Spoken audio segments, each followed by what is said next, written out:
أعوذ بالله من الشيطان الرجيم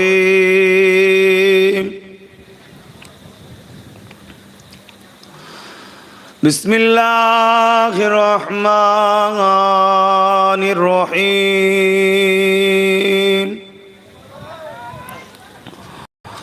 الحمد لله نحمده ونستعينه ونستغفره ونؤمن به ونتوكل عليه ونعوذ بالله من شرور أنفسنا ومن سيئات أعمالنا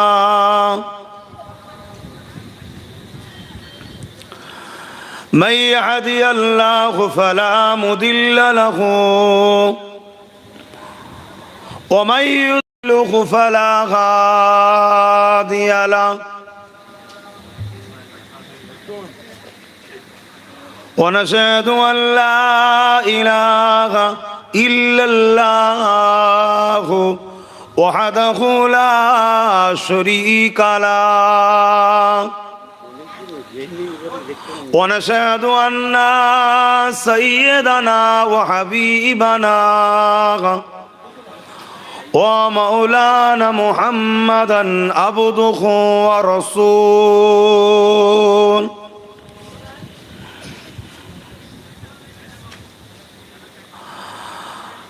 أما بعد فيا أيها الحاضرون رحمكم الله قال الله تعالى في كلام المزيد والفرقان الحميد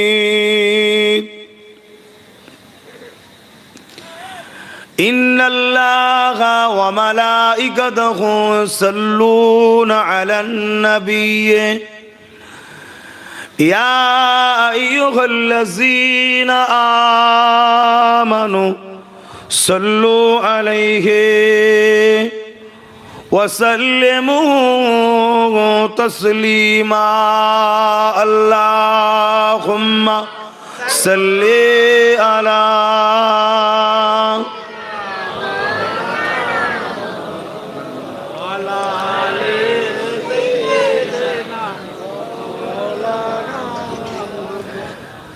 একটু মহব্বতে পড়েন। বাংলা বছরের তো প্রথম তারিখ আজকে। এলাকার মানুষ তো সব দোকানই বেশি চালায়, তাই তো নাকি গো? অনেক কিছু ব্যাপারটা ভাষাবার থাকে, সব দুনিয়াদারি করে আস্তে আস্তে আসবে। আপনারা যখন আগে আগে এসে গেছেন, একটু পড়ুন, একটু ভক্তিতে পড়ুন। কেননা একবার দরুদ পড়লে 10টা গুনাহ মাফ হয়, 10টা নেকি পাওয়া যায়, 10টা মাকামকে আল্লাহ বাড়ায়। জোরে বলুন সুবহানাল্লাহ। মৃত্যু আমাদের সবার হবে, চলে আমাদের সবাইকে যেতে হবে। এসে যখন গেছেন, বসে যখন পড়েছেন, একটু আল্লাহর খুশির জন্যে, আখেরাতের জন্য তো কিছু করুন। তাই বসে না থেকে দিল খুলে উচ্চ আওয়াজে পড়েন। কেননা দয়ার নবী বলেছেন, আমার ওপরে যে যত বেশি দরুদ পড়ে, আমার ওপরে তার ভালোবাসার দাবি তত বেশি। আমি নবীর শাফাআত তারা কিয়ামতের দিন পাবে। জোরে বলুন সুবহানাল্লাহ। অনেক কাজ আল্লাহ করেছে, কিন্তু কোনো জায়গায় আল্লাহ কাউকে নিজের সাথে নেয়নি। কিন্তু দরুদের বেলায় দেখুন, আল্লাহ ফেরেশতাদের সাথে নিয়েছে। ইন্নাল্লাহা, বেশক मैं खुदा ও মালাইকাতুহু, আল্লাহ প্রথম বলেছে আমি দরুদ পাঠাই, বলে বলছে ফেরেশতা তোরাও আমার হাবিবের উপর দরুদ পড়। জোরে বলুন সুবহানাল্লাহ। এ জায়গায় বলে আল্লাহ চুপ হয়নি, আবার বলছে ঈমানদার তোরা বাদ থাকবি কেন? ইয়া আইয়ুহাল্লাযীনা আমানু, হে ঈমানদারেরা, সাল্লু, তোমরাও দরুদ পড়ো। জোরে বলুন সুবহানাল্লাহ। বাকি কোনো কাজে কিন্তু আল্লাহ কাউকে সাথে লাইনি। হাবিবের বেলায়, দরুদের বেলায় আল্লাহ আমাদেরকেও বলেছে, আয় তোরাও পড়, আয় ফারিস্তা তোরাও পড়, আমার বন্ধুর ওপরে আমি দরুদ পাঠাই, তোরাও পাঠা। তবে পাঠাবার পদ্ধতিটা একটু আলাদা। আল্লাহর পাঠানো আমাদের পাঠানোটা এক নয়। আমরা ডাইরেক্ট রসুলের কাছে পাঠাই না, আমরা ডাইরেক্ট আল্লাহ আমাদের পাঠাতে বলেছে, আমরা আবার ঘুরিয়ে আল্লাহর কাছেই পাঠিয়েছি। কেমন? আল্লাহুম্মা, আয় আল্লাহ আপনি পাঠান, সাল্লু আল্লাহুম্মা সাল্লি আলা, আমার রসুলের ওপরে আপনি শান্তি পাঠান। আমরা আল্লাহকেই আবার বললাম, আল্লাহ আপনি পাঠান। জোরে বলুন সুবহানাল্লাহ। তাই পৃথিবীতে কোনো কাজ কবুল হয় কেউ বলতে পারবে না, একমাত্র দরুদ পড়তে দেরি, কবুল হতে দেরি হয় না। জোরে বলুন সুবহানাল্লাহ। তাই আমি বলবো, এরকম একটা জায়গা এসেছি যখন, বসেছি যখন, এই সুযোগকে হাতছাড়া করবেন না। আসুন জবান খুলুন, যে নবী আজও রওজা মুবারকে তোমার আমার জন্য কাঁদছে। আল্লাহ আমার উম্মতদের বাঁচান, আমার উম্মতিদের বাঁচান, আল্লাহ আমার ভালোবাসার মানুষদের বাঁচান। দুনিয়া আখেরাতের জন্য দোয়া চাইছে, সেই নবীর উপরে দরুদ পড়তে কুঞ্জুসি করবেন না। আপনারা তো প্রথম প্রথম সারিতে এসেছেন, আসেন একটু ভালোবাসায় পড়ুন। আল্লাহুম্মা সাল্লি আলা,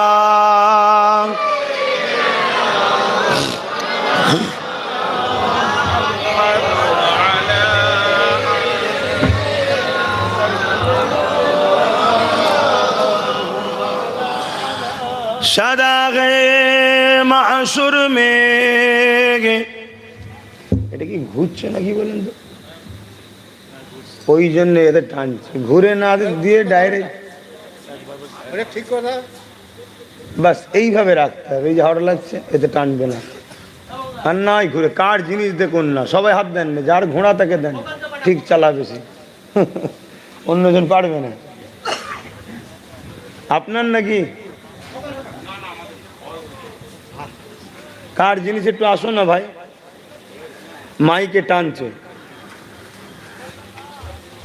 হ্যাঁ একটা ফিক্স করে দিন।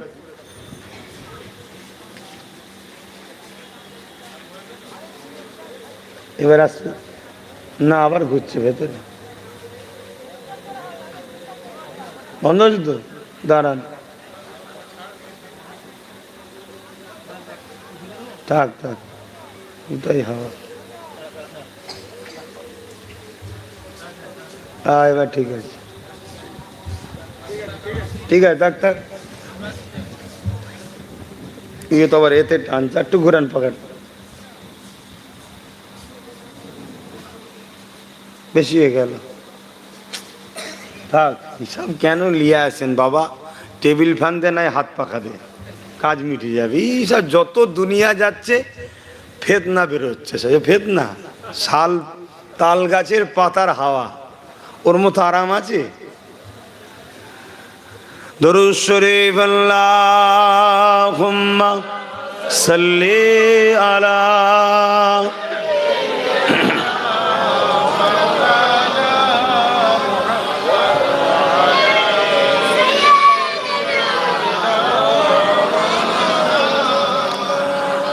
সাদাগে মাশুর মে লব্বাইক লব্বাইক, जहां उम्मतों ने पुकारा मोहम्मद, हमें जानो दिल से प्यारा मोहम्मद, मोहम्मद के हम हैं हमारा मोहम्मद, अल्लाहुम्मा सल्ली अला।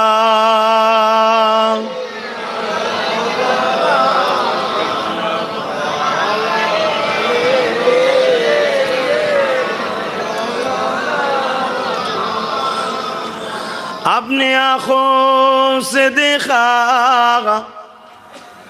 नहीं है मगर उनकी तस्वीर सीने में मौजूद है,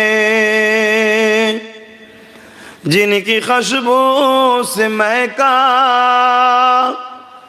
ऐ सारा जहान। ओ खुशबू नबी के पसीने में है।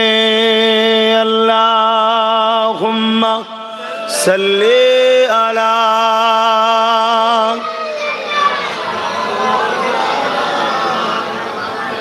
वला आले सय्यदना। कलमे ला इलाहा इल्लल्लाह, ला इलाहा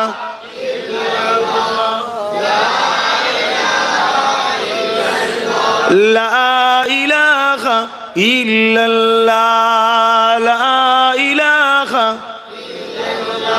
हस्बी रब्बी जल्लल्लाह, माफी कल्बी खैरुल्लाह, नूर मुहम्मद सल्लल्लाह, हक़ ला इलाहा इल्लल्लाह, ला इलाहा ला इलाहा इल्लल्लाह, ला इलाहा ला इलाहा इल्लल्लाह, मुहम्मदुर रसूलुल्लाह। अल्लाहुम्मा सल्ली अला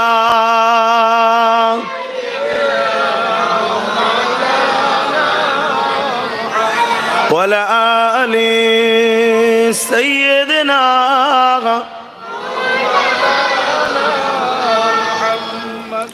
وقال الله تعالى في كلام المجيد الفرقان الحميد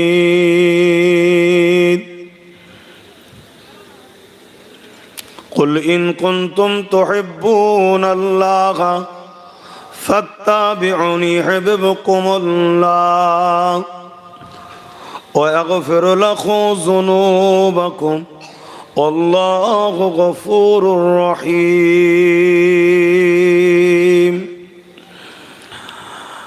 আমার আব্বা জানেরা, পর্দা নিশিনা আমার আম্মারা বোনেরা, উপস্থিত আমার নওজোয়ান তরুণেরা, যুবকেরা, ছোট ছোট বাচ্চারা, এ দুনিয়া কিন্তু আমাদের কারোর জন্যই চিরস্থায়ী নয়। সে অলি হোক, গৌস হোক, কুতুব হোক, নামাজি হোক আর বেনামাজি হোক, রোজাদার হোক আর বেরোজাদার হোক, রাজা হোক, মহারাজা হোক, সুলতান হোক আর পূজা হোক, যেই হোক, কুল্লু মান আলাইহা ফান। শুধু মানুষ নয়, পাহাড় পর্বত সব ধ্বংস হবে। এই আকাশের তারাগুলো ঝরে ঝরে পড়বে, এই আসমান ভেঙে চূর্ণ বিচ্ছিন্ন হবে, এই বিশাল পাহাড়গুলোকে আল্লাহ তুলোর মতো উড়াবে, একটার সাথে আর একটা টক্কর হবে। সামান্যটুকু কোনো উঁচু ঢিলা টিলা থাকবে না, সব ধুলো হয়ে যাবে। আগেকার সময় অতিথি আসলে দুটো গিলাস নিত, পানি আর চিনি ফেটে দিয়ে শরবত হতো। এই পৃথিবীকে আল্লাহ আসমান জমিন ফেটে ফেলবে, রাখবে না কিছু। জিবরাইলও, মেকাইলও, ইসরাফিলও শুধুমাত্র কুল্লু মান আলাইহা ফান, সব ফানা হবে। ওয়াবকা রব্বুকা জিল জালালি ওয়াল ইকরাম, শুধু আল্লাহর জুল জালাল থাকবে, আর কিছু থাকবে না। আল্লাহ যা কিছু বানিয়েছে তার মধ্যে শ্রেষ্ঠ মানুষকে করেছে, জেনেদের থেকেও শ্রেষ্ঠ, ফারিস্তাদের থেকেও শ্রেষ্ঠ। আল্লাহ মানুষকে বানিয়েছে, আর এই মানুষের জন্য এই জমিনকে আল্লাহ বিছানা করেছে, আসমানকে ছাদ করেছে। এই মানুষের জন্যই গাছপালা, তরুলতা, সাগর সবকিছু মানুষের জন্য, আমাদের উপকার করবে। সূর্যের থেকেও আমরা দামি, চাঁদের থেকেও আমরা সুন্দর। আলহামদুলিল্লাহ বলুন। সবকিছু আল্লাহ বানিয়েছে সময় লাইনে, মোবাইল নাই। আপনারা বলবেন নাই, কিন্তু আমি বারবার দেখবো, বলবো, সময় নষ্ট হবে। সবকিছুকে আল্লাহ বলেছে দুটো অক্ষর শুধু, কাফ নুন। কুন মামা আনা হোজা, ফায়াকুন, সঙ্গে সঙ্গে হয়ে গেছে। বিশাল আসমান, জমিন, এই বিশাল সাগর, পৃথিবী তো পানির ওপরে ভেসে আছে, শুধু বলেছে কুন, হোজা, ফায়াকুন, হয়ে গেছে। কিন্তু তোমাকে আমাকে আল্লাহ বানিয়েছে কম বেশি 10 মাস 10 দিন মায়ের পেটে কুদরতি হাত লাগিয়ে। জোরে বলুন সুবহানাল্লাহ। সব থেকে ভালোবাসে তোমাকে আমাকে। সূর্য তোমাকে আমাকে আলো দেবে বলে তৈরি করেছে, এই আমার বান্দাকে তোরা আলো দে। চাঁদ আমার বান্দাকে মাসের হিসাব দিবি। তারা আমার বান্দা যাবে জাহাজ করে, তোকে ফলো করে যাবে। যারা বোঝে তারা জানে আমি কি বলছি। গাছপালা বান্দাকে অক্সিজেন দে, খাদ্য দে। সবাই কিন্তু নিজ নিজ দায়িত্ব পালন করছে। আমরা শ্রেষ্ঠ, আমরা দায়িত্ব পালন করছি কি? আমাদেরকে মালিক কেন বানালো? আমাদেরকে মালিক বানিয়েছে ইল্লা লিয়াবুদুন, তিনার দাসত্ব করা। তিনার দাসত্বটা কি? তিনি বলছেন আমি একজনকে পাঠাচ্ছি, তিনি যেটা হ্যাঁ বলছে মান, তিনি যেটা নিষেধ করছে ছাড়, ওটাই আমার দাসত্ব। জোরে বলুন সুবহানাল্লাহ। কে? মা আতাকুমুর রাসূল ফাখুযুহু ওয়া মা নাহাকুম আনহু ফান্তাহু। আমার বন্ধু মুহাম্মদুর রাসূল। জোরে বলুন সুবহানাল্লাহ। এর আগে অনেককে পাঠিয়েছি, তোদের জন্য কিয়ামত পর্যন্ত আমার বন্ধু, শেষ মেসেঞ্জার। তিনি যা বলেছে মেনে নে, যা নিষেধ করেছে ছেড়ে দে, তিনাকে ফলো কর। তিনি তোদের জন্য মডেল। লাকাদ কানা লাকুম ফি রাসূলিল্লাহি উসওয়াতুন হাসানা, সবথেকে উত্তম মডেল তিনি। তিনাকে প্যার কর, ভালোবাস, মডেল হিসেবে মান। তাহলে আমি আল্লাহ তোদেরকে এই দুনিয়া থেকে তুলে নিয়ে গিয়ে চির শান্তির মেহমান খানা জান্নাতে রাখবো। জোরে বলুন সুবহানাল্লাহ। আর যদি আমার বন্ধু ছেড়ে দিস, হাবিব ছেড়ে দিস, দুনিয়ায় অন্য কারো পিছনে ছুটিস, কাউকে ফলো করিস, কাউকে লিডার বানাস, কাউকে নেতা বানাস, মনে রাখবি তোদেরকেও তুলবো। তুই জেলার সাহেবই হোস, কুল্লু নাফসিন যায়িকাতুল মউত, মৃত্যু তোদের সবার কাছে যাবে। তোদেরকে মৃত্যুর হাত থেকে কেউ বাঁচাতে পারবে না। মাইকেল জ্যাকসন আগে ছিল মাইকেল জ্যাকসন, নাম শুনেছেন না? পৃথিবী বিখ্যাত একজন ড্যান্সার ছিল। শখ করেছিল আমি 150 বছর বাঁচব। 50 পার হতে না হতে রাত্রিরে নিঃশ্বাসের অসুবিধে না হওয়ার দরুন একটা মেশিনের ভেতরে ঘুমতো। হঠাৎ করে সিগন্যাল দিচ্ছে, স্পেশাল পৃথিবী বিখ্যাত 11টা বা 12টা ডাক্তার পুষা ছিল, যে ডাক্তারদের মাসে কয়েক কোটি টাকার মাইনে, পৃথিবী বিখ্যাত ডাক্তার। তার নখ থেকে নিয়ে চুল পর্যন্ত ডেলি পরীক্ষা হতো, তার খাদ্য আলাদা তৈরি হতো, আলাদা পরীক্ষা হতো। কোনো রকম ভেজাল খাদ্য দেওয়া নেই। আমরা তো বিষ খাই ডেলি, কি বলেন? খান তো নাকি? এই রোজার মাসে আঙ্গুর খাই, ও অর্ধেক তো বিষ। এই যে তরমুজ খাই, ইঞ্জেকশন দিয়ে 12টা বেজে দিয়েছে, কথা বুঝলেন না? তারপরও 80 বছর চলছে, 90 বছর চলছে। এত পরীক্ষা করার পরও 150 বছর স্বপ্ন দেখেছিল, 50 পার হতে না হতেই চলে গেল। হাত তুলে দিল ডাক্তার, সরি। কিছু বুঝতে পারছেন? তুমি জেলার সাহেবই হও, তুমি যত বড়ই পীর সাহেব হও, আমি প্রথম আমার ঘাড়ে দিয়ে বলি, তুমি যত বড়ই পীরজাদা হও, সবাই যদি তোমার জন্য দোয়া চায়, মৃত্যু থেকে তোমাকে কেউ বাঁচাতে পারবে না।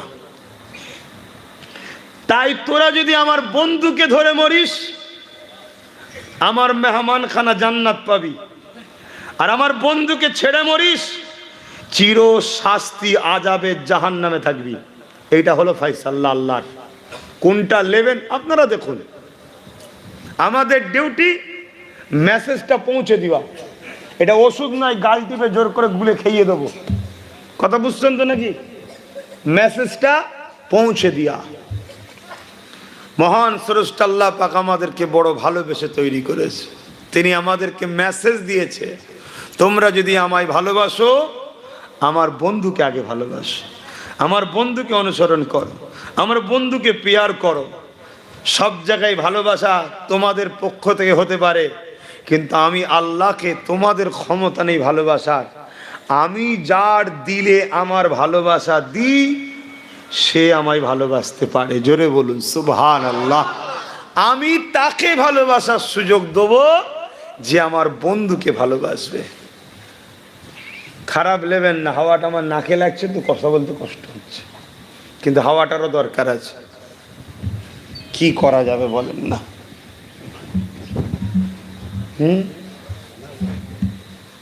আর একটু ঘোরান না, একদম সামান্য একটু ঘোরাও ভাই। একদম ও কি ঘুরছে না কি হচ্ছে বুঝতে পারছি না। একদম সামান্য আস্তে আস্তে, ব্যাস ব্যাস থাক। তাহলে জিনিসটা আপনি বুঝতে পেরেছেন। প্রথম জিনিসটা, তাহলে আমাদের মূল কাজ কি হবে ভাই? আল্লাহকে যদি পেতে চাই, আল্লাহকে যদি খুশি করতে চাই, আল্লাহর যদি রাজি করতে চাই, তাহলে আমাদের মূল কাজ হবে আল্লাহর বন্ধুকে ভালোবাসা। জোরে বলুন সুবহানাল্লাহ। আল্লাহর বন্ধুকে ফলো করা। আল্লাহর বন্ধু যে কাজ করতে বলেছে করব, যেটা ছাড়তে বলেছে ছেড়ে দেবো। খুব ভালো করে বুঝবেন। আপনার আব্বা আপনাকে 10টা কাজ দিয়েছে, একটা করতে পেরেছেন, 9টা করতে পারেননি। বাপ আপনাকে হয়তো একটু বকবে, ফাঁকিবাজ, কাজগুলো করিসনি, এই পরের বারে ঠিকভাবে করবি। কিন্তু আপনার বাপ আপনাকে 10টা কাজ দিয়েছে, আর একটা ছেলে 10টা কাজই করেছে, কিন্তু বাপের সঙ্গে বিয়াদবি করে, ছোট বড় কথা বলে। বলুন, ও 10টা কাজ করেও কি বাপের অন্তরে শান্তি দিতে পারবে? জোরে বলেন। কেন? বিয়াদব ছেলে। তা আমার নবী আমাদেরকে 100টা কাজ দিয়েছে, বোঝাবার জন্য বলছি। কেউ 10টা করতে পেরেছি, কেউ একটা করতে পেরেছি, কেউ 100টা করতে পেরেছি। কিন্তু কেউ যদি 100টা কাজ করার পরও নবী পাকের শানে বিয়াদবি করে, মোহাব্বত যদি না থাকে, সেই প্রেম যদি না থাকে, বলুন তার উপরে কি রাসূলুল্লাহ খুশি হবে? জোরে বলুন। অথচ কাজ কম করেছে, করতে পারেনি, কিন্তু রাসূলের প্রেম, ভালোবাসা, আদব, সম্মান, তার ভক্তি আছে। এ কিন্তু কোনো না কোনো দিক দিয়ে সুযোগ পাবে, একে আল্লাহ নাজাতের রাস্তা দেবে। জোরে বলুন সুবহানাল্লাহ। কেন এই কথাটা বলছি? বিশ্ব জুড়ে আমাদের 2 ধরনের দুশমন আছে। বিশ্ব জুড়ে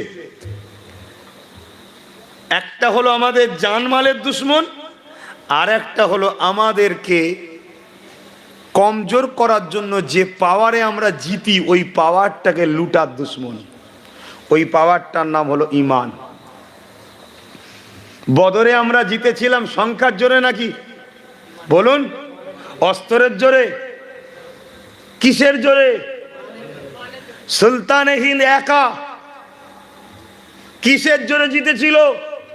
সারাদিন সংখ্যা জোরে? প্রশাসন ছিল নাকি? বোম বন্দুক ছিল নাকি? কিসের জোরে? ঈমানটা কি? নামাজের নাম, রোজার নাম, হজের নাম, দাড়ি টুপির নাম না। ঈমান মুহাম্মদ রাসূলের তাজিম ও প্রেমের নাম। জোরে বলুন সুবহানাল্লাহ।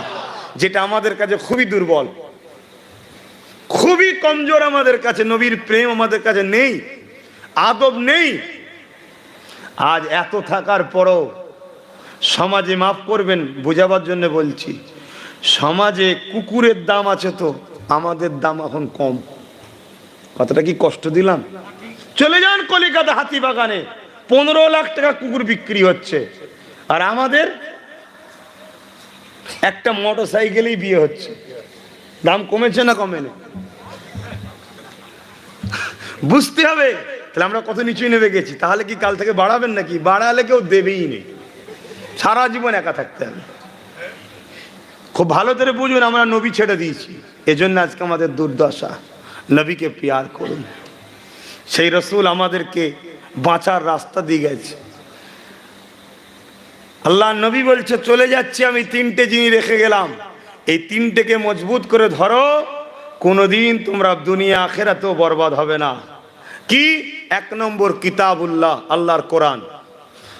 আমরা ধরেছি, ঘরে হয়তো পাওয়া যাবে, ঘরে পাওয়া যাবে ফ্রিজ, জামা কাপড়, টিভি, যা চকচকে আছে বলার কথা নাই, কোরআন কিন্তু ধুলো পড়ে আছে,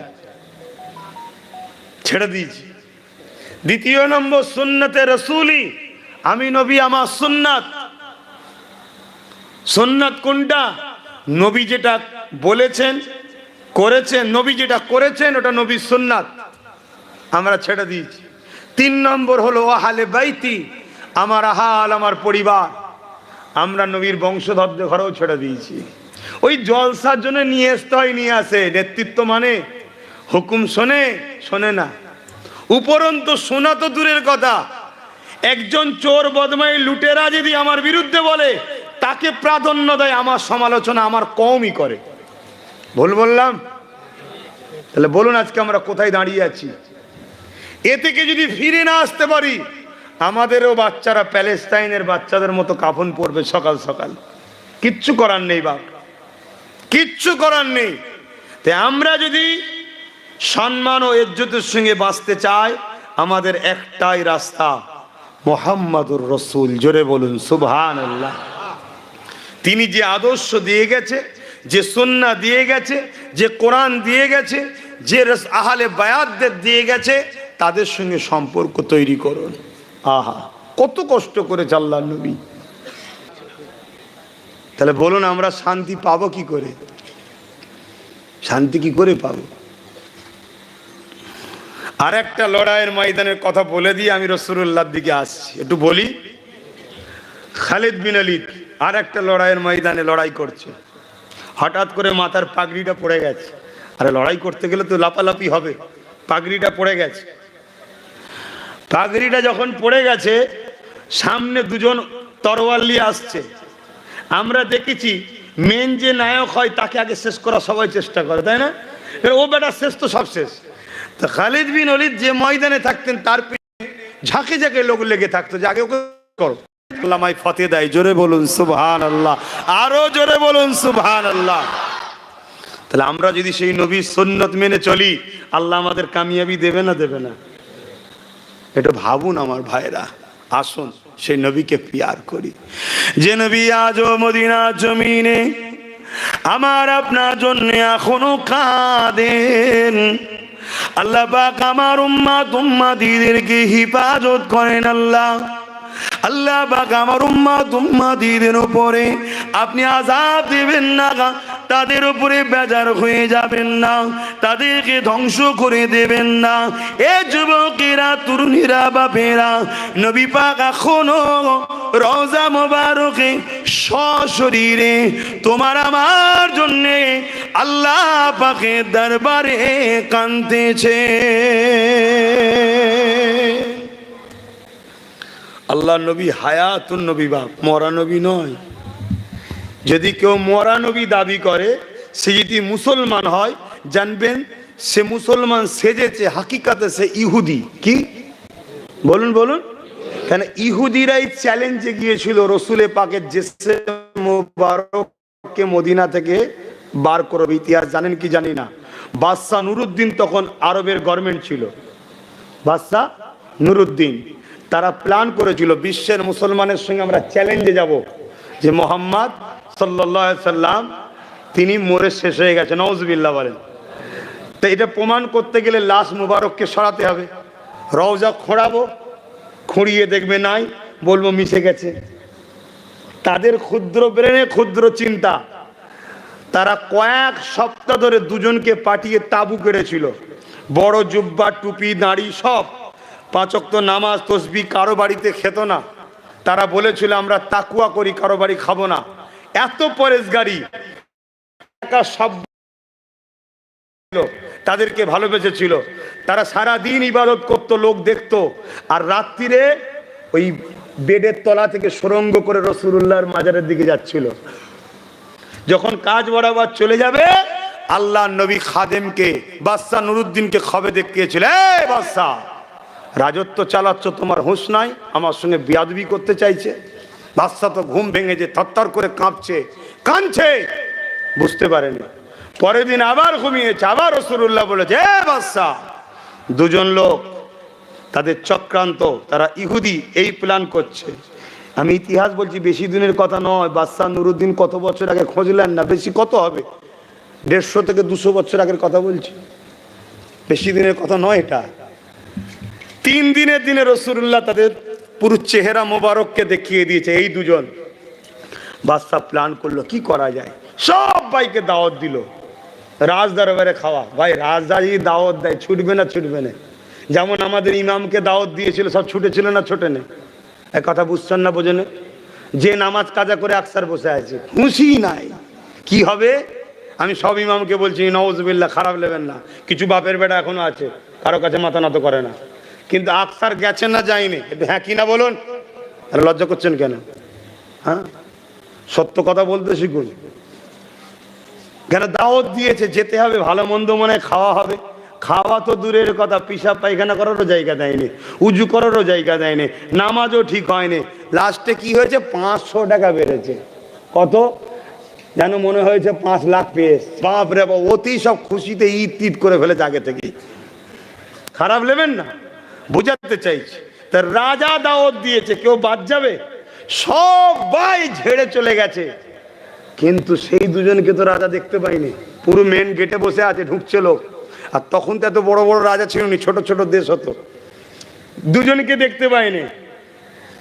রাজা বলছে, তোমরা বলো, তোমাদের মধ্যে প্রতিবেশী কেউ এমন আছে যে আসেনে? কয়েকজন দাঁড়িয়ে বলল, জাহাপানা, আমার এলাকাতে দুজন মানুষ কয়েক মাস ধরে আছে, যারা বাইরের কোনো জায়গা থেকে এসেছে, যারা বড় আল্লাহর ওলি, খুব ভালো মানুষ, খোদা প্রেমিক, নামাজ গুজার, রোজা রাখে সারাদিন, কোরআন তেলাওয়াত করে। শুনছেন তো নাকি খসলতগুলো ভালো না খারাপ? হ্যাঁ, এরকম খসলত আজকেও ঘুরে বেড়াচ্ছে। আমরা ভাবছি হারে কোরআন পড়ে, নামাজ পড়ে, কি সুন্দর কেরাত পড়ে, দাড়ি রেখেছে, তসবিহ পড়ছে, ভালো মানুষ মনে করছি, কিন্তু সে রাসূলুল্লাহর দুশমন নয় তো। আমার অজমনে আপনাদের কষ্ট হচ্ছে। তাহলে বোঝানো বাদ দিয়ে প্লেন দুটো ঘটনা বলে চলে যায় নাকি? মুরব্বীরা কি বলছেন, বাপজানেরা, একটু বুঝুন আব্বা। খুব সাদা মাটায় ভাষায় বলে যাচ্ছি, পৃথিবী পরিমাণ গুনাহ যদি করে কেউ ফেলে, তার অন্তরে যদি রাসূলুল্লাহর প্রেম আর আদব থাকে, ও আসামি ঠিকই, কিন্তু আসামি জেল খাটার পরে একদিন না একদিন কিন্তু জান্নাত যাবে। আর পৃথিবী পরিমাণ আমল করেছে, রাসূলুল্লাহর প্রেম আদব নেই, ও সারা জীবন জাহান্নামে ঢুকবে, জান্নাত জীবনে দেখতে পাবে না। এই কথাটা বুঝতে পারলেন? নবীকে চেনেন বাপ। আমার ডিউটি এটাই, আপনাদেরকে রসুল চিনানো। আর নবীর ডিউটি হচ্ছে আপনাদের ঘরে আল্লাহ চিনানো। জোরে বলুন সুবহানাল্লাহ। আমার ক্ষমতা নেই বাপ আল্লাহকে চিনাবার, ওটা রাসূলুল্লাহকে স্পেশাল আল্লাহ পাঠিয়েছে। যান, আপনি যান, এদের সঙ্গে আমাকে জুড়ে দিন, আমার প্রেম ভালোবাসা এদের সঙ্গে জুড়েন, এটা নবী পাকের কাজ। তো বাদশাহ লোক পাঠিয়ে ওদেরকে বন্দি করেছে। যখন বন্দি করে নিয়ে আসছে, সরল প্রাণ মানুষ চিৎকার দিচ্ছে, রে লোকগুলো কত ভালো, আপনি এদেরকে বন্দি করলেন। বাদশাহ সেই জায়গায় সবাইকে নিয়ে হাজির হয়েছে, তালাশ করে দেখছে বাড়ির, এই কি করতে এসেছিস, তোকে বারণ করলে ছেলেটা, এত বিয়াদব তৈরি হয়েছিস কেন, একটু ছেলে এত বিয়াদব। দেখছে সুড়ঙ্গ রাসূলুল্লাহর মাজার মোবারকের কাজ পর্যন্ত পৌঁছে গেছে। যারাই হই হই করছিল তারাই বলছে, আরে এত বড় মুনাফিক, এত বড় মুনাফেক। আজও তোমার আমার মুনাফেক আছে না নাই সমাজে? একটু বোঝো, বুঝে বুঝে পা ফেলেন, আমার বোঝার উদ্দেশ্য সেটাই। আল্লাহ নবী বেশা হায়াতুন নবী, আল্লাহ নবীকে যখন আমি আপনি সালাম দিই, নবী পাক সালামের জবাবটা দিয়ে থাকেন। এ নওজোয়ান তরুণেরা, এ নবী পাকের প্রেমিকেরা, মদিনার উপরে যখন এমন করে ইজিদ বাহিনী হামলা করে দিয়েছিল, ওই সময় মদিনা নববী শরীফের ভেতরে গিয়ে আমার নবী পাকের একজন সাহাবী বয়স্ক মানুষ নামাজের মধ্যে ছিল। তিনি বেরোবার আগে ইজিদ 10,000 সৈন্য পাঠিয়েছিল মদিনার উপরে হামলা করবে বলে। সঙ্গে সঙ্গে যখন মদিনা নববীকে ঘিরে ফেলে, ওই সাহাবী বয়স্ক মানুষ বেরোতে পারেনি। তাই জানকে বাঁচাবার জন্যে ওই সোনারি যে জালি রয়েছে, ওর ভেতরে যে কামরাটা, ওটা হলো আম্মা জান আয়েশা হুজুরের ঘর। ওই ঘরের মধ্যে ঢুকে পড়ে, নবী পাকের রওজা মোবারকের মাজারের পাশে একেবারে লুকিয়ে পড়ে।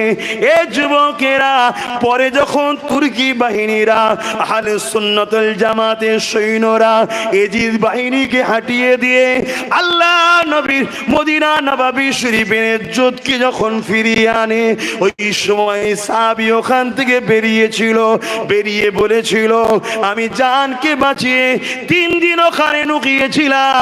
আমি অবাক হয়ে গেলে একটা ঘটনা দেখে। কি ঘটনা দেখে?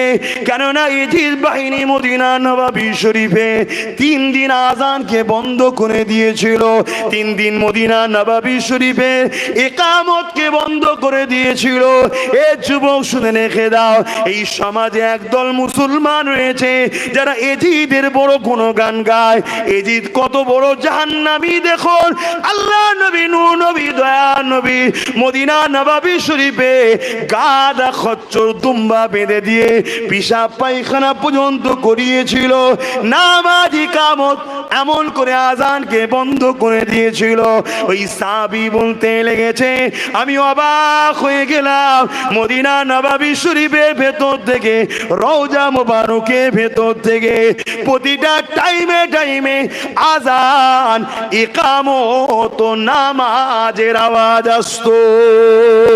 আরো জোরে বলুন সুবহান আল্লাহু আকবার। জিন্দাবাদ, জিন্দাবাদ, জিন্দাবাদ। ভাবুন, আমার নবী শানটা বুঝুন, নবীর আজমাতটা বুঝুন। আল্লাহ কোরআনের মধ্যে ঘোষণা করছে, এই মুমিনেরা, এই ইমানদারেরা, তোমাদের গলার আওয়াজ যদি, খুব ভালো করে শুনবেন, তোমাদের গলার আওয়াজ যদি আমার নবীর আওয়াজের ওপরে উঠে যায়, তোমাদের জীবনের সমস্ত আমল বরবাদ। মুহাদ্দিসিনরা, মুফাসসিরিনরা বলছে, যদি কেউ গুনাহ করে তার জন্য কোনো ভালো কাজ করলে তার আমল বরবাদ হয় না। ধরুন একজন টিভি সিনেমা দেখেছে, আবার নামাজ পড়েছে। সিনেমা দেখার জন্য গুনাহ যেমন হয়েছে, নামাজ পড়ার জন্য সওয়াবও হয়েছে। এই সিনেমা দেখার জন্য নামাজের সওয়াব বাদ যাবে না, শুনছেন তো নাকি? ওটা পাপের খাতায় জমছে, এটা নেকির খাতায় জমছে। কিন্তু যে বেঈমান হয়, ঈমান যার থাকে না, তা বানায়, হাজারো নামাজ পড়ো, তার নেকি কোনোদিন হবে না। তা নবীর গলার আওয়াজের থেকে যদি তোমাদের আওয়াজ বেড়ে যায়, আল্লাহ বলছে তোমার জিন্দেগির আমল বরবাদ। তার মানে নবীর আওয়াজের থেকে আওয়াজ উঠে যায় মানে সে বেঈমান হয়ে যায়। কথা মাথায় ঢুকছে?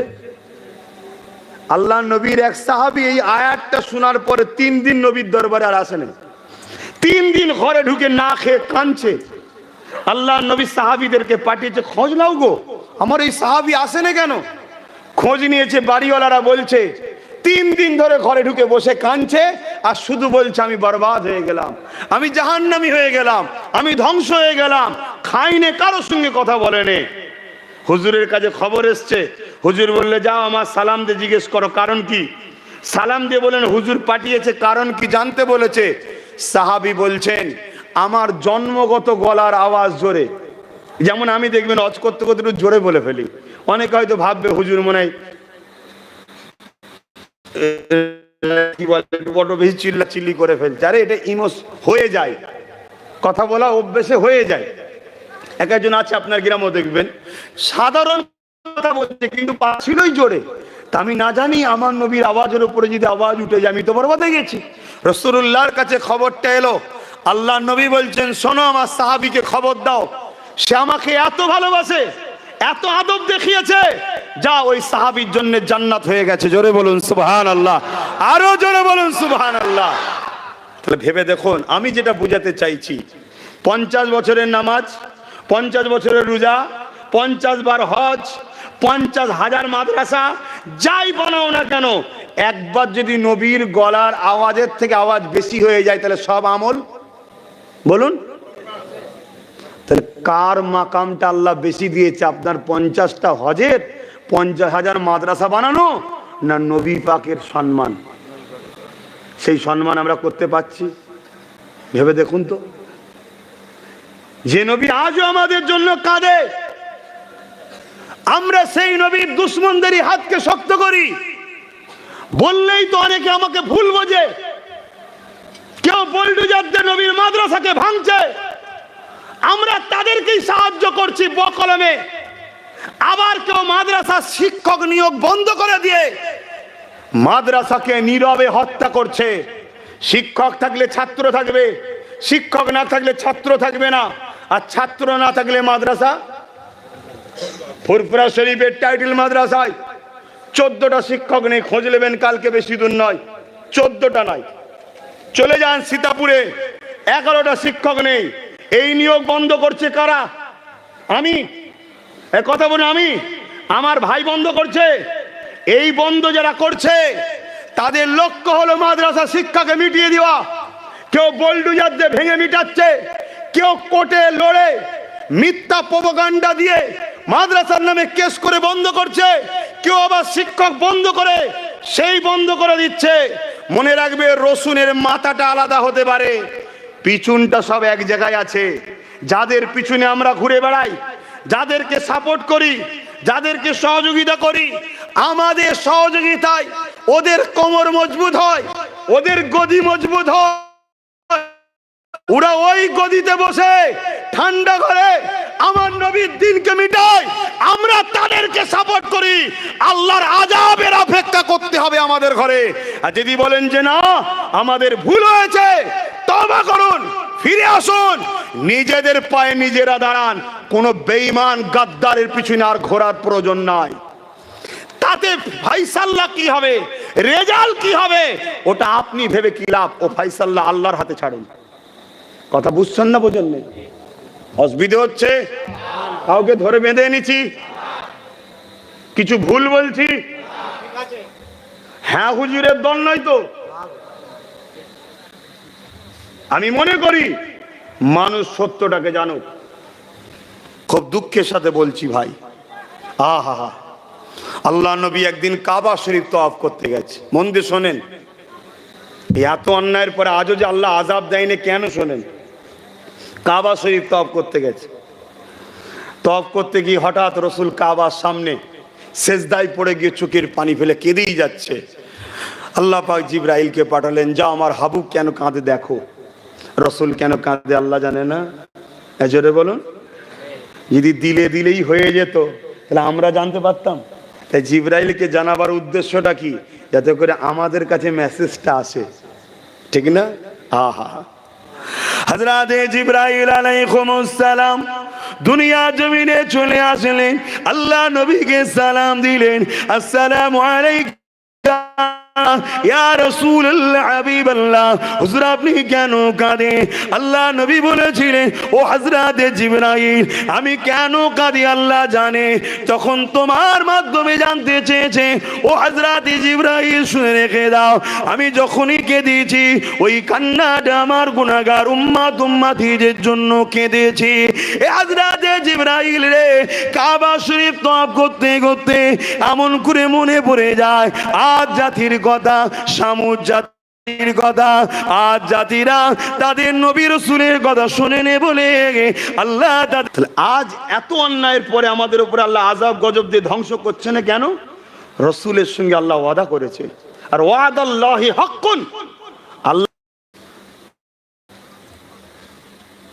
কথা বুঝছেন না, বোঝেন না, দেখেছেন তো সমস্যা। দরুদ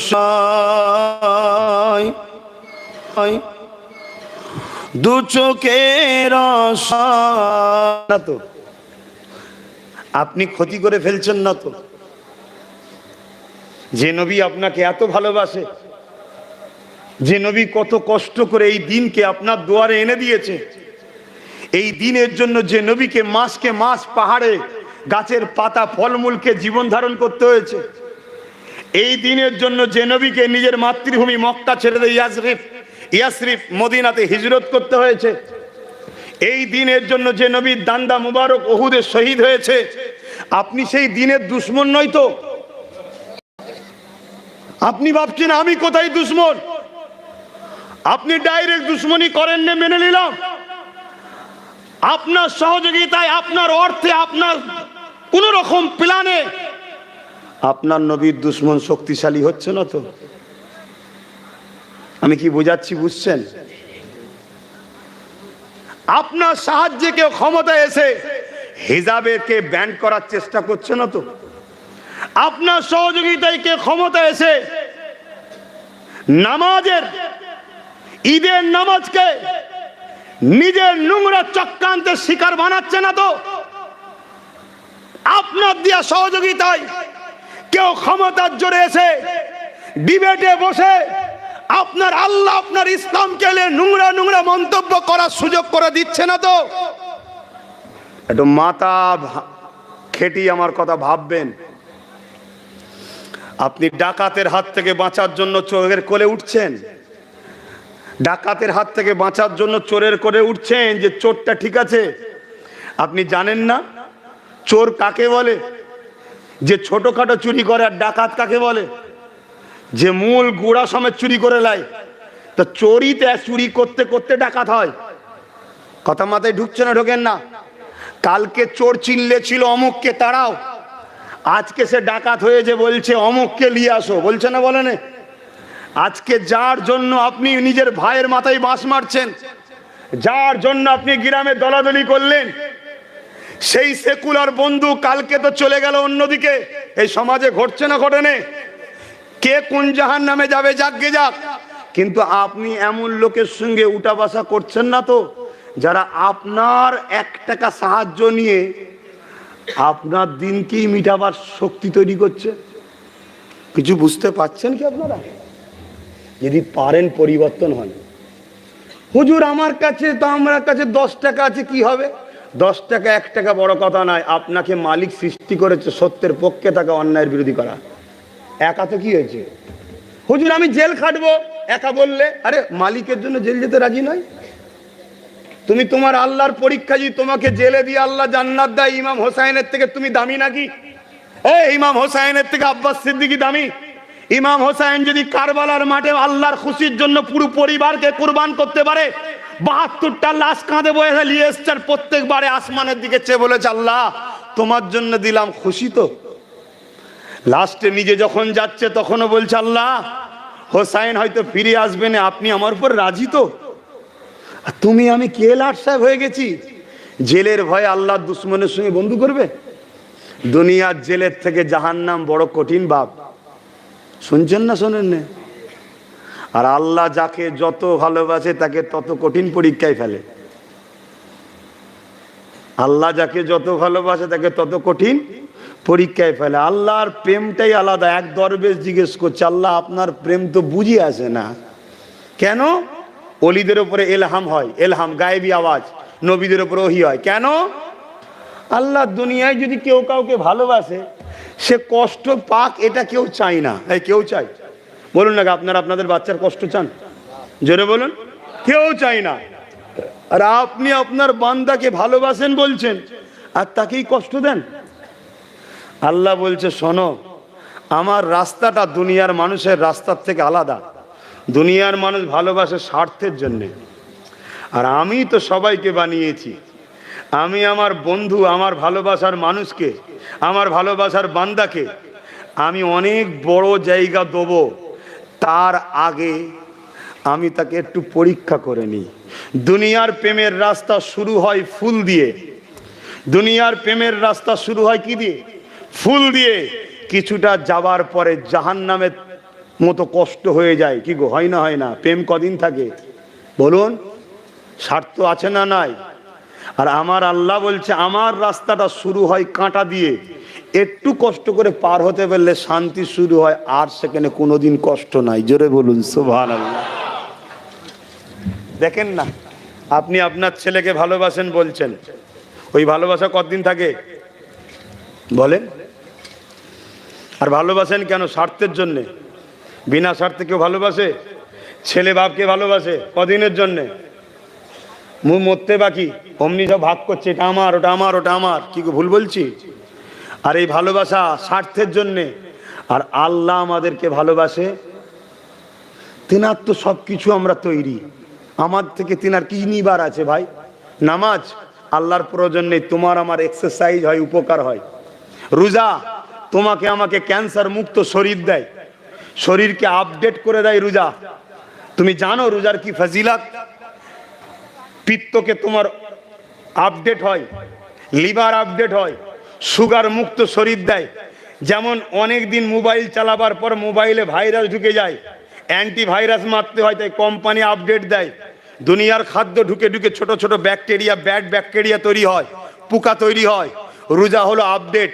এক মাস যেই রোজা রাখবেন, আপডেট ঘুরে ঘুরে মোবাইল অটোমেটিক চালু হয়, ফ্রি হয়ে যায় শরীর। এক মাস পরে পুরো নতুন 11 মাসের জন্য ফ্রি শরীর দেয়। জোরে বলুন সুবহানাল্লাহ। আমরা তো বোকা বলে রাখতে পারি না। পৃথিবীর অন্য ধর্মের মানুষরাও, যারা বড় বড় শিক্ষিত সায়েন্টিস্ট এবং বিশেষ করে মেডিকেলে যারা পড়াশোনা করছে, তারা শখে শখে না খেয়ে থাকে। কিন্তু আমার রসুল কত সুন্দর সিস্টেম দিয়ে গেছে, আমরা রাখতে পারছি না। রাখবেন তো যাক, আমি অন্যদিকে চলে যাচ্ছি। আবার আমার বলার উদ্দেশ্য এটাই, যদি গুনাহগার হই মাপ আছে। ইসলামের দুশ্মন ডাইরেক্ট হোক আর দুশ্মনকে সাপোর্ট হোক, মাপ নাই। বলুন মাপ আছে? আচ্ছা বলুন তো বাপ, আপনার ছেলে, তুই কি করছিস মোবাইলে? পায়ের ওপরে মোবাইল রেখে তুই কি করছিস? ওই ছেলেটাকে বলছিস, ওই তোর পিছু নেই, ওই যে কালো মোবাইল, কি করছিস? পকেটে রাখ, চুরি হয়ে যাবে শেষকালে। আপনার ছেলে আপনার দুশ্মনের সঙ্গে যদি মেশে, বাপ হিসাবে বলুন আপনি খুশি? আচ্ছা ছেলে বলুন, আপনার আব্বা, যার উপর আপনার কোনো জোর দেখাবার ক্ষমতা নাই, তারপরও আপনার দুশ্মনকে যদি ঘরে নিয়ে এসে খানা খাওয়ায়, আপনি খুশি হবেন? ছেলে বলুন। তাহলে রসুলের দুশ্মনের সঙ্গে আপনি যদি হাতে হাত মিলিয়ে চলেন, তাদেরকে যদি সহযোগিতা করেন, বলুন আমার আল্লাহ খুশি হবে? আপনি বলছেন দুনিয়া, হ্যাঁ? আপনার প্রত্যেকটা সেকেন্ড ফেলার আগে ভাবতে হবে আল্লাহ খুশি না বেজার, টানার আগে ভাবতে হবে আল্লাহ খুশি না বেজার। এর নাম হলো দিন। কিছু কিছু মানুষ তো এমনও বলে, কি করা যাবে, নাচারে করতে হবে। ওই মানুষগুলোকে দেখে বড় আফসোস হয়, কেননা ইতিহাসের পাতা সাক্ষী দেয় আবু জেহেল একদিন আমার নবী পাকের কাছে হাতকে মুঠো করে নিয়ে আসলো, নিয়ে এসে বলল, বলো তো মুহাম্মদ সাল্লাল্লাহু আলাইহি ওয়াসাল্লাম, আমার হাতের মধ্যে কি আছে? ভাই আমার হাতে যদি বলি কি আছে, আপনারা কি বলবেন? হাতে থাকাও তো কোনো শর্ত নাই, খালি হাত কত মুঠো করে দেখা যায়, কিন্তু কপাল ফাটা হলে বোঝে না। আল্লাহ নবী বলল, আবু জেহেল তোমার হাতে কি আছে বলবো না তোমার হাতে যে আছে সে যদি বলে আমি কি মেনে নেবে? তখনই তো আবু জেহেলের বুঝে লিয়া দরকার ছিল যে আমার হাত খালি নয়, আছে কিছু, রসুল দেখে নিয়েছে। যে মুঠো হাত দেখতে পারে সে তাকে দিয়ে কথা বলাতেও পারে। জোরে বলুন সুবহানাল্লাহ। কথা বুঝলেন? কিন্তু কপাল ফাটা হলে তো মাথায় ঢোকে না। আমি 2016 থেকে বুঝাচ্ছি, লাখো মানুষ বুঝেছে, এখনো পাড়ায় পাড়ায় 2-5টা করে কপাল ফাটা আছে না নাই? সেই গো মেরে আছে, হ্যাঁ এই হয়ে যাবে, ওই হয়ে যাবে, হ্যান হয়ে যাবে, ত্যান হয়ে যাবে। কি হতে আর বাকি আছে? হ্যাঁ, সব তো প্যারালাইসিস হয়ে পড়ে আছি আমরা। বলছি নাকি 10 বছর, 20 বছর, 50 বছর কি বলে কুমাই থাকাতে মরে যা ভালো না? অতএব একবার লড়বো, ভালোভাবে লড়বো, সোজাসুজি কথা বাপ, হয় ইস্পার নাই উস্পার। কি গো ভুল বলছি? হ্যাঁ ভুল বললাম নাকি? রোজ এসে একটা করে চাটি মেরে চলে যাচ্ছে, যেন স্কুলের ঘন্টা, যেন যে খুঁজি ঠুকেতে চলে যাচ্ছে, যে খুঁজি ঠুকেতে চলে যাচ্ছে, রোজ এসে মেরে যাচ্ছে। কি যা হবে একবার হোক। আমার কথা মনে হচ্ছে পছন্দ হচ্ছে না নাকি? হ্যাঁ, জানি না আপনারা কিভাবে বাঁচতে চান, কিন্তু আমি মনে করি 1000 বছর কচ্ছপের মতো বেঁচে থাকার থেকে একদিন বাঁচবো সিংহের মতো বাঁচবো, এটা আমি মনে করি। ভুল বললাম? অনেকবার কলিকাতায় গেছেন, লাখো মানুষের প্রোগ্রাম শুনতে গেছেন, গেছেন না? আমি একবার গেছি না গেছিনি? বুদ্ধুন তো দেখি, মুরব্বী বাপ থেকে শুরু করে, মা থেকে শুরু করে জিজ্ঞেস করুন তো, ওই রকম ভাবে ঘুরতে হবে। একবার উঠবো, দুনিয়া দেখবে মোস্তফার গোলাম উঠছে, দেখ, এটা আমি চাই। কথা মাথায় ঢুকছে না ঢোকে নেই? হ্যাঁ, আরে লাখো আব্বাস সিদ্দিকী আজানে বাজারে ইদিক উদিক ঘুরে বেড়াচ্ছে, কোন এলাকার কুকুরও চেনে না, দেখে আছে না নাই? রাত্রে যদি এলাকায় ঢোকে, ওর গ্রামের কুকুর তাড়া করবে। আরে আমি তোর ঘরের লোক রে, রোজ এসি, তাকেও চেনে নে, কুকুরও চেনে নে। ওরকম জিন্দগি করে কি লাভ? মোস্তফা জানে রহমতের গোলাম হও, দিলে আল্লাহর ভয় রাখো, দুনিয়া তোমায় ভয় করবে। দিনে রাসূলুল্লাহর প্রেম রাখো, দুনিয়ার অলিতে গলিতে বাজারে শুধু তোমারই চর্চা হবে। জোরে বলুন সুবহানাল্লাহ। হ্যাঁ, রসুলকে ভালোবাসো, নবীকে পিয়ার করো। তা কি কথা বলতে গিয়ে চলে গেলাম আবু জেহেলের কথাটা, শুনেছেন না আপনারা সবাই? হাতে মুঠো করা। কিন্তু আমি একটা জিনিস আপনাদেরকে বোঝাচ্ছি, ওই পাথরের থেকেও আশরাফুল মখলুকাত কিছু মানুষকে দেখে আমার আফসোস হয় যে তোর থেকে পাথরটা অনেক দামি। আবু জেহেলের হাতে পাথর, তাই তো নাকি? তাহলে কার কবজায় পাথরটা?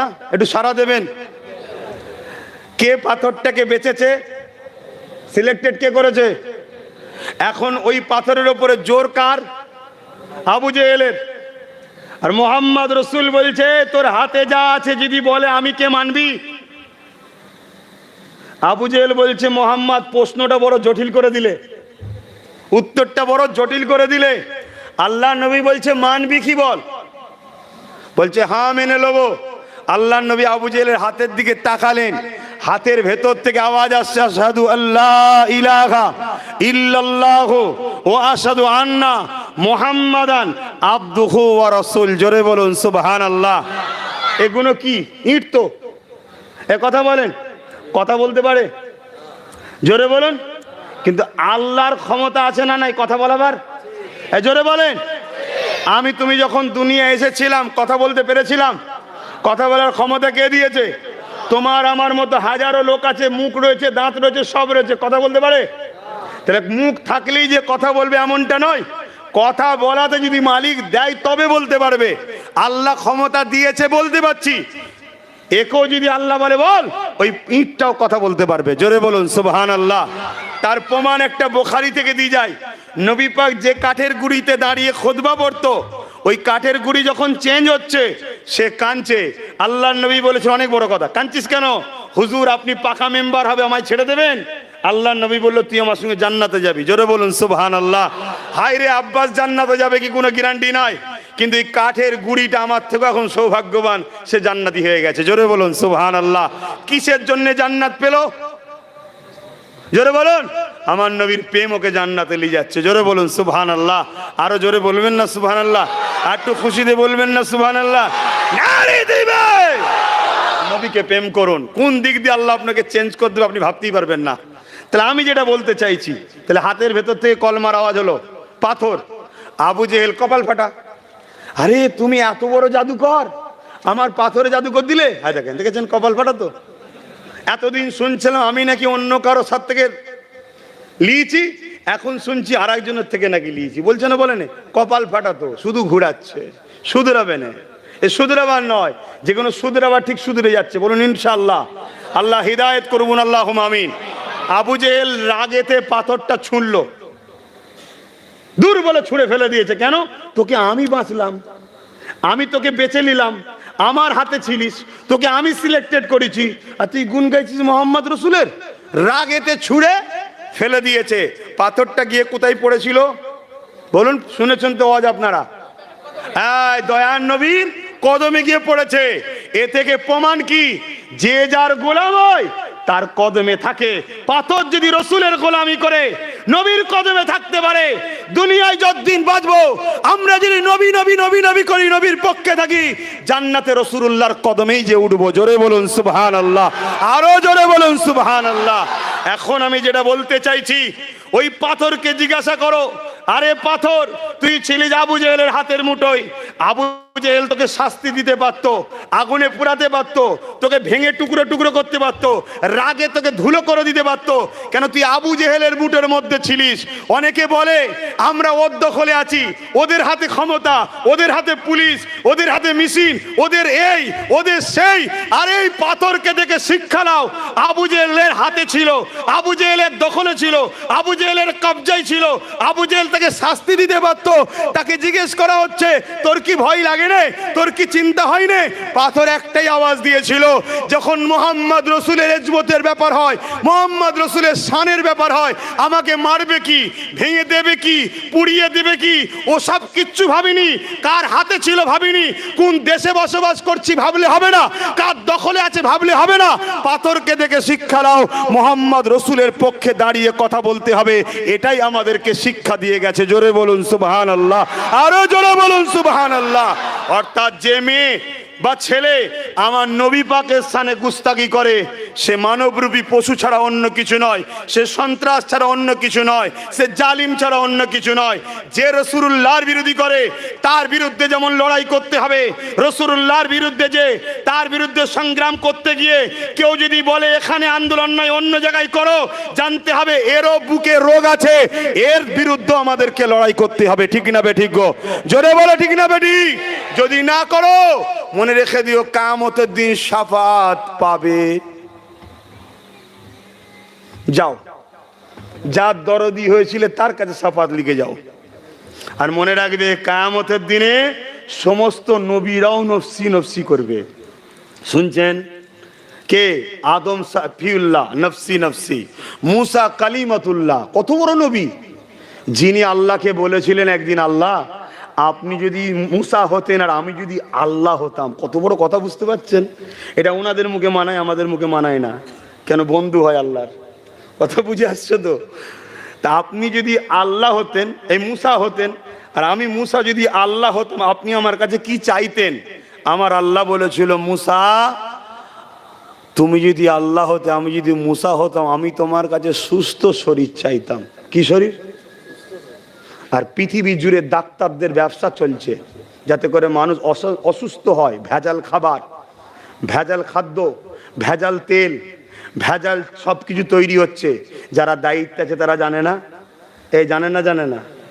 ভেজাল কারখানা, 2 নম্বর ফ্যাক্টরি, সব দুধ নকল, ডিম নকল, চাল নকল, হলদি নকল, সব খাদ্য নকল তৈরি হচ্ছে। এ জানে না?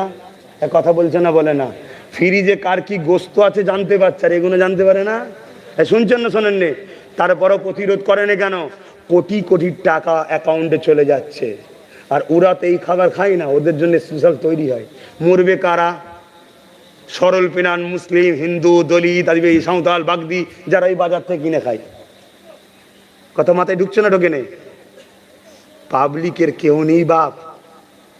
ধর্মর বিভাজন দেখিয়ে দরদ দেখাতে হয়, শুধুমাত্র বিভাজন না করলে রুটি শাঁকা যাবে না। তাই সব এক, গরিব মারো। আর মুসলমানকে ডবল মারতে চাই কেন জানেন? আমাদের আবার তেল আছে একটু বেশি। খারাপ নেবেন না। কেন? আমাদের সামনে কেউ বিপদে পড়লে সে কোন ধর্ম দেখিনি তার পাশে দাঁড়িয়ে লড়াই করি। এ কথা শুনছেন না শোনেননি? এজন্য আমাদেরকে ডবল মার হচ্ছে, যে তুই তোর মতো চুপ থাক না, তুই আবার বেশি দরদ দেখাচ্ছিস কেন? ওই জন্য এক মারছে, আর এক কারণে মারছে, আমরা গরিব তাই। ওদের বাড়ির কুকুরের থেকে আমাদের দাম কম। ওদের বাড়ির কুকুর যদি একটু কেউ কঞ্চির বাড়ি মেরে দেয় তার যাবজ্জীবন জেল হয়ে যাবে। আর আমার ঘরের ছেলে, মনে পড়ছে না আনিস খান, ছাদ থেকে ফেলে দিল, বিচার হয়েছে? হবে না। এই কথা বুঝছেন না, বোঝেন না? হ্যাঁ, অনেক আমার ঘরের বোন, সে আদিবাসী হোক হিন্দু হোক, ছোট্ট ছোট্ট বোন রেপ হয়ে কবে শেষ হয়ে গেল, কোনো বিচার হচ্ছে? হবে না। কেন? গরিব। কিন্তু আমার ইসলাম শিখিয়েছে গরিবকে যে ভালোবাসে আল্লাহ কিয়ামতের দিন তাকে ভালোবাসে জান্নাত দেবে। জোরে বলুন সুবহানাল্লাহ। প্রশ্ন হতে পারে, গরিব যদি হিন্দু হয়, তাকেও যদি কেউ খানা দেয়, ভাত দেয়, পাশে দাঁড়ায়, আমার আল্লাহ বলবে তুই আমার সৃষ্টির ওপরে দয়া দেখিয়েছিস, কোন ধর্মের দেখার দরকার নেই, আমার সৃষ্টি তো, যা তোর ওপরে আমি আজ দয়া দেখিয়ে জান্নাত দিচ্ছি। জোরে বলুন সুবহানাল্লাহ। তাহলে গরিবের বন্ধু মুহাম্মদ রসুল। জোরে বলুন সুবহানাল্লাহ। যদি আমরা সেই নবীর হই তাহলে আমাদেরকে ভাবতে হবে কে গরিবকে বাঁচাতে চায়, কে গরিবকে লুটতে চায়। যারা লোটে তাদের পক্ষপাতিত্ব করা মানে আমরাও গরিবদের দুশ্মন। কথা বুঝছেন না, বোঝেন না? আর যদি গরিবের পক্ষে হই তাহলে গরিবকে যারা লোটে তাদের বিরুদ্ধে আমাদেরকে লড়তে হবে। এটা আমাদের কাজ। আমরা অনেকে মনে করি নামাজ পড়ে নিয়েছি, রোজা রেখে নিয়েছি, হজ করে দিয়েছি, দাড়ি টুপি রেখে দিয়েছি, ডিউটি হয়তো পালন হয়ে গেল। এ যুবকেরা, তরুণীরা, বাপেরা, ইসলাম এত সহজ জিনিস নয় গো। নামাজ পড়েছেন, নিজের উপকার করেছেন, রোজা রেখেছেন, নিজের উপকার করেছেন, দাড়ি পরে রেখেছেন, নিজের উপকার করেছেন, হজ করেছেন, নিজের জিন্দেগির কামিয়াবি করেছেন। সমাজের জন্য আপনি কি করলেন বলেন? ইসলাম এত ঠুনকো ধর্ম নয়, ইসলাম এত ছোট জায়গা নয়। আল্লাহ পাক কোরআনের মধ্যে জানিয়ে দিলে, এ দুনিয়ার মানুষেরা, আমি তোমাদেরকে দুটো কাজ দিয়েছি। প্রথম নম্বর কাজ হলো তোমরা অন্যায়ের বিরোধী করো, দ্বিতীয় নম্বর কাজ হলো ন্যায়কে প্রতিষ্ঠিত করো। একটা তারিখের হিসাব আপনাদেরকে দিয়ে যায়। অবশ্যই ইসলামের মধ্যে নামাজ আছে, ইসলামের মধ্যে রোজা আছে, ইসলামের মধ্যে দাড়ি টুপি মসজিদ মাদ্রাসা রয়েছে। কিন্তু ঠান্ডা মাথায় শুনে রেখে দেন, আমার নবী পাক মেরাজ থেকে নামাজ রোজা এনেছে, তার আগে আমাদের জন্য নামাজ রোজা ফরজ ছিল না। এ যুবকেরা, তরুণীরা, বাপেরা, তাহলে আমার নবী পাক তার আগে কি কাজ করেছে শুনছেন সবাই? 570 খ্রিস্টাব্দে আল্লাহ নবী দুনিয়ায় এসেছে। কত? জন্ম না এসছে? জোরে বলুন। এসেছে, জন্ম বলবেন না, এটা নবীর সামনে বিয়াদবি। আমাদেরকে জন্ম পড়ানো হয়, বিয়াদব বানানো হয়। পরীক্ষায় যদি পড়ে 570 খ্রিস্টাব্দে নবীর জন্ম, আপনি জন্ম কেটে দিয়ে লিখবেন আগমন। ফেল হয়ে যাবেন তবুও ভালো, আগমন লিখবেন। আকীদা ঠিক করুন। কথা কিছু বুঝছেন না, বোঝেন না? এটাই তো পরীক্ষা। আরে তোমার 30 বছর, 40 বছর, 50 বছর দুনিয়ার ক্ষমতা, তোমার কবরটা থেকে শুরু হবে আখেরাতের রাস্তা। কত রকম ভাবে আমাদেরকে শেষ করা হচ্ছে জানেন? আর এই সব কিছুর পিছনে একটা শক্তি আছে যাকে বলা হয় রাজ ক্ষমতা। কি বলা হয়? রাজ ক্ষমতা। আর ওই ক্ষমতা যাদের হাতে তাদেরকে দিই কিন্তু আমরাই দিই। কিন্তু আমরা একবারও ভাবছি না আমাদেরকে কিভাবে শেষ করা হচ্ছে। খুব ভালো দাঁড়িয়ে বুঝবেন, আল্লাহ নবী 570 খ্রিস্টাব্দে 12 রবিউল আউয়াল সোমবার শুভেচ্ছা থেকে সময় দুনিয়া জমিনে আগমন করেছে। আল্লাহ নবী 40 বছর বয়সে নবুয়াতের এলান করেছে, নবুয়াতের কাজ শুরু করেছে। 570-এর সঙ্গে 40-কে যদি যোগ করেন তাহলে কত হবে? 610 হবে। আমার নবী পাক মেরাজ থেকে নামাজ এনেছে। নবী মেরাজে কবে গেছে জানেন? বলবেন তো?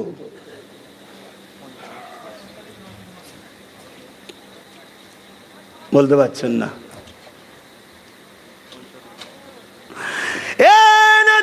তরুণেরা, আল্লাহ নবী মেরাজে গেছে 621 মনে রাখবেন, 621 নবী আমার নবুয়াতের কাজ শুরু করেছে 610-এ।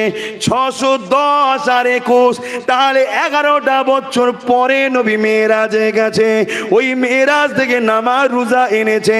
এই 11টা বছর আল্লাহ নবী কি করেছে এটা খোঁজ করুন, কেননা নবুয়াতের কাজ তো শুরু করে দিয়েছে।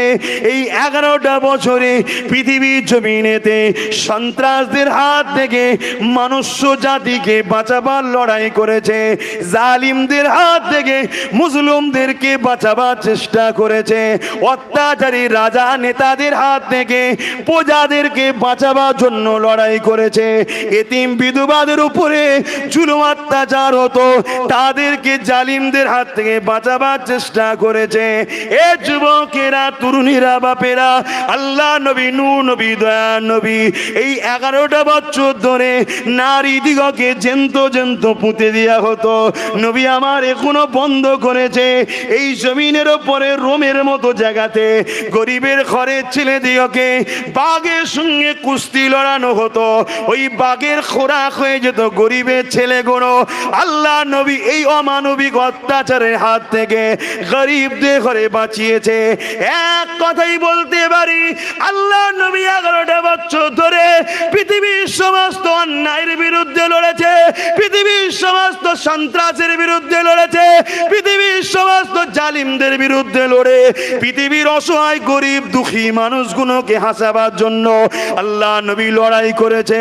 পৃথিবীর অন্ধকারকে মুছেছে, পৃথিবীর অত্যাচারকে বন্ধ করেছে, সন্ত্রাস মুক্ত পৃথিবী বানিয়েছে, জুলুম মুক্ত পৃথিবী বানিয়েছে, অত্যাচার শাসকের হাত থেকে পৃথিবীকে বাঁচিয়েছে, নারীদের অধিকারটা ফিরিয়ে দিয়েছে। 11টা বছর ধরে জঙ্গল পরিষ্কার যখন হয়ে যায়, আমার আল্লাহ আমার নবী পাককে মেরাজের দাওয়াত দেয়, বন্ধু আসুন, জঙ্গল তো পরিষ্কার হয়ে গেছে, এবারে চুপচাপ বসে থাকবেন কেন? নামাজ নিয়ে যান, রোজা নিয়ে যান, ওই পরিষ্কার জমিনে আমার নামাজ রোজার চাষ করুন। আরো জোরে বলুন সুবহান। মুসলমান যদি দাবি করি নামাজ চাষ করতে হবে, ঠিকই কথা, অন্যায়কে আগে মিটাতে হবে। গ্রামে হাজারো গরিব বাড়ি আছে, খেতে পায় না, আর টিনের চালার লোকটা একবার নেতা হয়ে 10 তলা হলো কি করে খোঁজ নিতে হবে। হুজুর নিতে গেলে থানা পুলিশ হবে, কিচ্ছু বুঝি না। দুনিয়ার জেলকে যদি ভয় করো জাহান্নাম যেতে হবে, আর দুনিয়ায় যদি ইনসাফের পক্ষে দাঁড়াতে গিয়ে চলে যাও পরকালে আল্লাহর জান্নাত পাবে। আমি যে ওয়াজ করছি আমারও বিপদ আছে না নাই? তাহলে বলছি কেন? এখানে গলা বাঁচিয়ে যদি সব ঠিক সব ঠিক, আমায় দাও না টেবিলের তলায়, ওইখানে ধুলাই হবে না? হবে না? ওইখানে ধুলাইটা বেশি কষ্ট না এখানেরটা? জোরে বলো। এখানে তো 10 জন কাঁদবে, 10 দিন হলেও তো রাস্তায় নামবে, কথা বুঝে আসছে না? নাই 2-10টা উকিলও তো দাঁড়াবে, ওখানে শুধু বলবে ফেরেশতা জাহান্নাম। কারো আর ঘাড়ের মাজাল আছে কেন যাব বলার? বলবেন তো আছে। অতএব আপনার গ্রামে গরিবের উপরে জুলুম হচ্ছে কি না হচ্ছে প্রত্যেকটা নামাজি রোজাদার মুসলিমের দায়িত্ব দেখতে হবে। হুজুর কি হবে, অত কি হবে বুঝি না, এটা আইন, আল্লাহর বিধান, এটা মানতে হবে। আপনার পাশের পাড়ায় হিন্দুর উপরে জুলুম হচ্ছে কিনা আপনাকে দেখতে হবে। আপনার ছেলে যদি হিন্দুর উপরে যে জুলুম করে, আপনার ছেলের বিরুদ্ধে আপনাকে দাঁড়াতে হবে, মুসলিমের পাশে আপনাকে দাঁড়াতে হবে, ছেলের বিরুদ্ধে আপনাকে দাঁড়াতে হবে। ছেলে তো কি হয়েছে? ইসলাম জুলুমের পক্ষে নয়, ইসলাম জুলুমকে মিটাবার নাম, সন্ত্রাসকে মিটাবার নাম। যদি বলেন এই যে চারিদিকে বোম পড়ছে দেখছি, দাড়ি টুপি মুসলমান দেখছি, আরে এগুলো মিডিয়ার বানানো, এগুলো মিডিয়া সাজানো। কেন? গত মাসে সাউথ আফ্রিকার সব থেকে বড় খ্রিস্টান ধর্মের ধর্মগুরু সেও ইসলাম কবুল করেছে। জোরে বলুন সুবহানাল্লাহ। যে আমেরিকার বুশ বলেছিল ইসলাম সন্ত্রাস, আমেরিকায় মুসলমান ঢুকতে দেব না, সেই বুশের কন্যা ইসলাম কবুল করে কোরআনের হাফেজা হয়েছে। জোরে বলুন সুবহানাল্লাহ। ব্রিটেনের সবচেয়ে বড় পত্রিকার রাইটার 20 বছর ইসলামের বিরুদ্ধে লিখে গেছে, কোরআন পড়তে শুরু করেছে, ভুলবার করে লিখবো। 10 বছর রিসার্চের পরে একদিন সে জনসম্মুখে এসে মিডিয়ার সামনে বলতে লেগেছে, লা ইলাহা ইল্লাল্লাহ মুহাম্মাদুর রাসূলুল্লাহ। আরে 30 বছর বিরোধী করেছো, আজ তুমি প্রেমিক হয়েছে কেন? 30 বছর মূর্খ ছিলাম, আজ কোরআন আমাকে বুঝিয়েছে ইসলাম ছাড়া বিকল্প কিছু নাই। জোরে বলুন সুবহানাল্লাহ। ইসলাম প্রতিশোধ নেয় না, ইসলাম পাল্টে দেয়। জোরে বলুন সুবহানাল্লাহ। এই যে পাল্টে দেওয়ার সিস্টেম, মসজিদ ভাঙলো যে আল্লাহ তাকে পাল্টে দিল, সে 100টা মসজিদ তৈরি করেছে। জোরে বলুন সুবহানাল্লাহ। এই যে পাল্টে দেওয়ার সিস্টেম, এটা বড় ভয় তাদের কাছে যারা ধর্মকে সাইন বেট করে মানুষকে লোটে, তাদের কাছে। কথা মাথায় ঢুকছে না? ঢুকে না। যারা মানুষকে গোলাম বানাতে চায়, মানুষকে রাখেল বানাতে চায়, মানুষের বেটিগুলো নিজের ভোগের সম্পদ বানাতে চায়, যারা সমাজের মানুষগুলোকে গলায় বেড়ি দিয়ে গোলাম বানিয়ে রাখতে চায়, ভিক্ষা দেবো খাবি, সমাজে বলে না আমার রাস্তায় চলিস, আমার ভিক্ষা পাস, বলে না বলে না। এদের লক্ষ্য মানুষের প্রভু হব আমরা। কি লক্ষ্য বলুন? মানুষের প্রভু হব। এদের স্বপ্ন আমি ফেরাউন হব, নমরুদ হব, সাদ্দাত হব। কিন্তু বদমাইশ গুলো জানে না ফেরাউনের শেষ পরিণতি কি হয়েছিল, সাদ্দাতের কি হয়েছিল, নমরুদের কি হয়েছিল, এরা জানে না। তাই এরা মানুষকে গোলাম বানাতে চায়। এদের কাছে মুসলিম নয়, হিন্দু নয়, আদিবাসী কেউ নয়। এরা একটাই জিনিস দেখে, গরিব আমার দাস দাসী। শুনছেন না? শোনেন না? তাই এরা মানুষকে গোলাম বানাবার জন্যে নানা রকম চক্রান্ত করে। অনেকে বলে না, আরে আমরা তো দিই তোদেরকে আলু পটল পেঁয়াজ 1000 টাকা, বলে না বলে না? এই কথা বলছো না তো? অসুবিধা হচ্ছে বলুন? আপনার টাইম শেষ, আমি দোয়া করে দিচ্ছি। এবার যা হচ্ছে আমার টাইমে হচ্ছে, আপনার টাইম শেষ, আমি দরদ দিয়ে বুঝাচ্ছি। এই অসুবিধা হচ্ছে? অনেকে বলে না বলে না, আরে আমরা তো দিই, আব্বাস সিদ্দিকী দেয়, এ বলে না বলে না। আপনাকে আমি ছোট্ট একটা তথ্য দিচ্ছি, ছোট্ট একটা তথ্য। আমার হিন্দু ভাইদের একটা সম্পদ আছে যাকে দেওবত্ত সম্পদ বলে। কি বলে? দেওবত্ত সম্পদ। ওই সম্পদের যা টাকা হবে হিন্দু ভাইদের গরিব বাচ্চাদের পড়াশোনা, শিক্ষা, এক কথা হিন্দু ধর্মের পিছনে খরচ হবে। এটা পূর্বপুরুষরা করে গেছে। তা আমাদের পূর্বপুরুষরা একটা সম্পদ রেখে গেছে, সেটাকে বলা হয় ওয়াকাফ এস্টেট। কি বলে? ওয়াকাফ এস্টেট। ওয়াকাফ এস্টেটের পার বছরে ইনকাম কম বেশি 22,000 কোটি টাকা। কত? 22,000 কোটি। 22,000 কোটি থেকে 2,000 কোটি টাকা খরচ করে। ওই 1,000, 500, 2,000, ইমাম 3,000। বুঝতে পারছেন না কত খরচ হয়? 2,000 কোটি। কত? তাহলে পকেটে থাকে কত? 20,000 কোটি। কার টাকা দেয়? আমাদের। আবার বলে আমি দিই। ওরে বদমাইশ, তুই তো আমার 20,000 লুটে খাচ্ছিস। আমাদের কপাল ফাটা। তাই ওদের হাতে দায়িত্ব রেখে দিয়েছি 77 বছর ধরে, নিজেরা লিবার একবার স্বপ্ন দেখিনি। তাই আমি আব্বাস সিদ্দিকী, আমি নিবার স্বপ্ন দেখছি। আপনাদের আপত্তি আছে? এই জোরে বলেন। আমার কাছে বহুত মানুষ যায় পড়াশোনার জন্য অর্থ নিতে। আমার 1 বালতি আছে, আমার ভালোবাসার লোকেরা দেয় 1 বালতি, কাউকে 1 ঢোক, কাউকে 1 ঢোক, কাউকে 1 ঢোক খাওয়াই। আমি চাই চলো সবাই মিলে সাগরটা দখল করি। পার বছরে 22,000 কোটি। চলো 1,000-এর পিছনে ছুটুনি, 10,000 করে যদি মাসে দিয়ে হয় তাও শেষ হবে না। 3,000-এর পিছনে ছুটুনি, 20,000 যদি মাসে ইমামের দেওয়া হয় তাও শেষ হবে না। কিন্তু কপাল ফাটা যদি হয় ভিক্ষার পিছনেই থাকবে। আর যদি নসিব বলা হয় ভাববে। এ কথা মাথায় ঢুকছে না? ঢোকে না? আমার কথা কাউকে বেজার লাগছে? হ্যাঁ, ভাবো ভাবো। আর যখনই আবার আমি কিছু বুঝাবো, আবার কেউ এসে বলবে এই এ যা হচ্ছে না, ডাকাত ঘরে ঢুকে পড়বে। এই বুঝতে পারছেন না? পারেন না? আরে ডাকাত তো বাবা ঢুকছে বেরোচ্ছে, ঢুকছে বেরোচ্ছে, ঠিক না বেঠিক গো? হ্যাঁ কি গো, ভুল বলছি নাকি? এই বাংলায় ডাকাত ছিল? কথা বুঝছেন না? বোঝেন না? এই বাংলায় ডাকাত ছিল কি? হু করে ঢুকেই যাচ্ছে, ঢুকেই যাচ্ছে। কেন? চোরকে পাহারা দিয়েছি তাই। চোর এখন আমাদের পাহারাদার। তা চোর তো ডাকাতের সঙ্গে সেটিং করে নিয়েছে।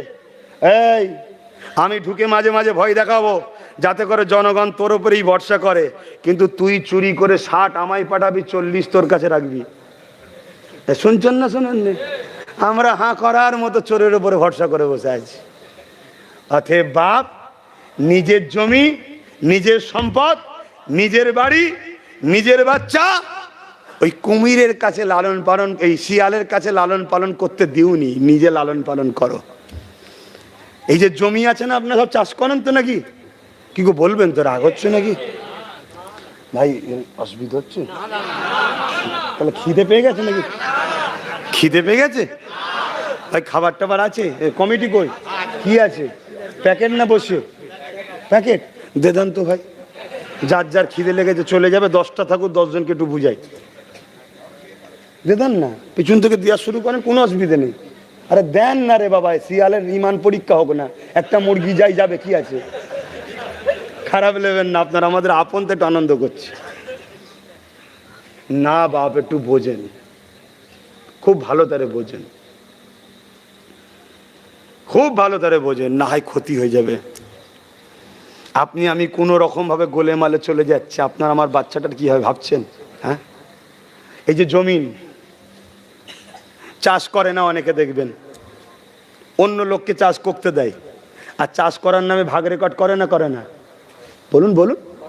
আমাদের এত অভ্যাস খারাপ, আমরা এত আরাম পিপাসিত হয়ে গেছি, আমরা কাউকে 30 বছর চাষ করতে দিয়েছি, কাউকে 34 বছর চাষ করতে দিয়েছি, এখন কাউকে প্রায় 15 বছর চাষ করতে দিয়েছি। ভাগ রেকর্ড করতে করতে এখন তো বলছে আর কিছু নেই, এই বলছে না, বলে নেই। আর লাস্টে ওই দিনের শেষে 2 কেজি আলু, একটু সর্ষের তেল আর একটু আলু চাল। ভাই এইটুকু কেন? যা দিচ্ছি লেলে, বেশি কথা বলবি নি। শুনছেন না শোনেন? বলছে না, বলে না? আমার বক্তব্য হচ্ছে, জমি ভাগ রেকর্ড হয়ে যাচ্ছে, আর জমি দেননি, নিজে চাষ করুন, নিজে চাষ করুন। নিজে চাষ করলে লাভ কি শুনুন, 1 বস্তা হোক আর 10 বস্তা হোক, নিজের মেহনতের ফল নিজে নেবেন, মনটা খুশি হবে। নিজে চাষ করলে লাভ কি শুনুন, হয়তো 70-80 বছর চাষ করেননি, বড় কষ্ট হবে প্রথমবারের চাষে হয়তো 1 বস্তা ফল পাবেন। কত? একটা। প্রথমবারের চাষে কত হয়? একটাই তো হয়েছে নাকি? দ্বিতীয়বার চাষ করুন, অন্য ফসল একটু বাড়বে। তৃতীয়বার বন্ধ করবেন না চাষ, চাষ চালিয়ে যান, আবার দেখবেন ফসল বাড়বে। চতুর্থবারও চাষ করুন, চাষ করে যান, চাষ করে যান, চাষ করে যান। চাষ করা তো অভ্যাস নেই, একটু কষ্ট হচ্ছে, একদিন দেখবেন ওই জমিন চাষযোগ্য হবে। তুমি আমি যদি সোনার ফসল তুলতে নাও পারি, জমিন নিজে চাষ করে রেখে যাও, তোমার ছেলে দেখে দেখে শিখবে, জমিন চাষযোগ্য হবে, একদিন তোমার বাচ্চা সোনার ফসল তুলে নিয়ে আসবে। ঠিক না বে ঠিক? জোরে বলো। আর তুমি যদি চাষ ছেড়ে দাও, ও জমিন দখল হয়ে যাচ্ছে, ভাগ রেকর্ড হয়ে যাবে, তোমার ছেলে খাবে কি? তোমার ছেলে পড়বে কি করে? তোমার ছেলে চাকরি পাবে কি করে যদি পয়সা না থাকে? তাই নিজের জমি নিজে চাষ করো। বুঝাতে পারছি তো নাকি? এবারে চাষ করতে গেলে তো বাপ পোকা টুকা লাগবে, লাগবে না? লাগবে না? তার জন্য তো পোকা মারা ওষুধ বেরিয়েছে, বেরিয়েছে না বেরোয়নি? খুব কড়া পাওয়ারের পোকা মারা ওষুধ মেরে দেবেন, পোকা মরে যাবে। কিন্তু চাষ বন্ধ করেন নে, বারবার বলছি, চাষ বন্ধ করেন নে।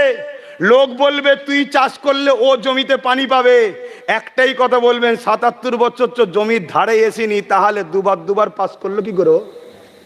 এই কথা মাথায় ঢুকছে না? ঢোকে নে? এসব ধোকায় পড়বেন না। নিজের বাচ্চার ভবিষ্যতের কথা ভাবুন, নিজেদের ইজ্জতের সঙ্গে মাথা তুলে কি বাঁচবেন সেটা ভাবুন। ভেবে নিজের জমির চাষ নিজে করুন, নিজের জমির চাষ নিজে করুন। বলে গেলাম, এতটুকু মনে রাখবেন, কেন আখরি জামানা, আখরি জামানা। আমার রসুল বলেছেন, প্রকাশ্য দুশ্মনের থেকে ছদ্মবেশী দুশ্মন ভয়ঙ্কর বেশি। প্রকাশ্য দুশ্মনের থেকে বন্ধুরূপী দুশ্মন ভয়ঙ্কর বেশি। আজ কেউ প্রকাশ্য আমাদেরকে তেড়িয়ে দেবো, মেরে ফেলবো হুমকি দিচ্ছে, কেউ আবার আমার নামাজ এসে বলছে গায়ের জোরে রুখে দেবো। আইনকে কখনো গায়ের জোরে রুকা যায়?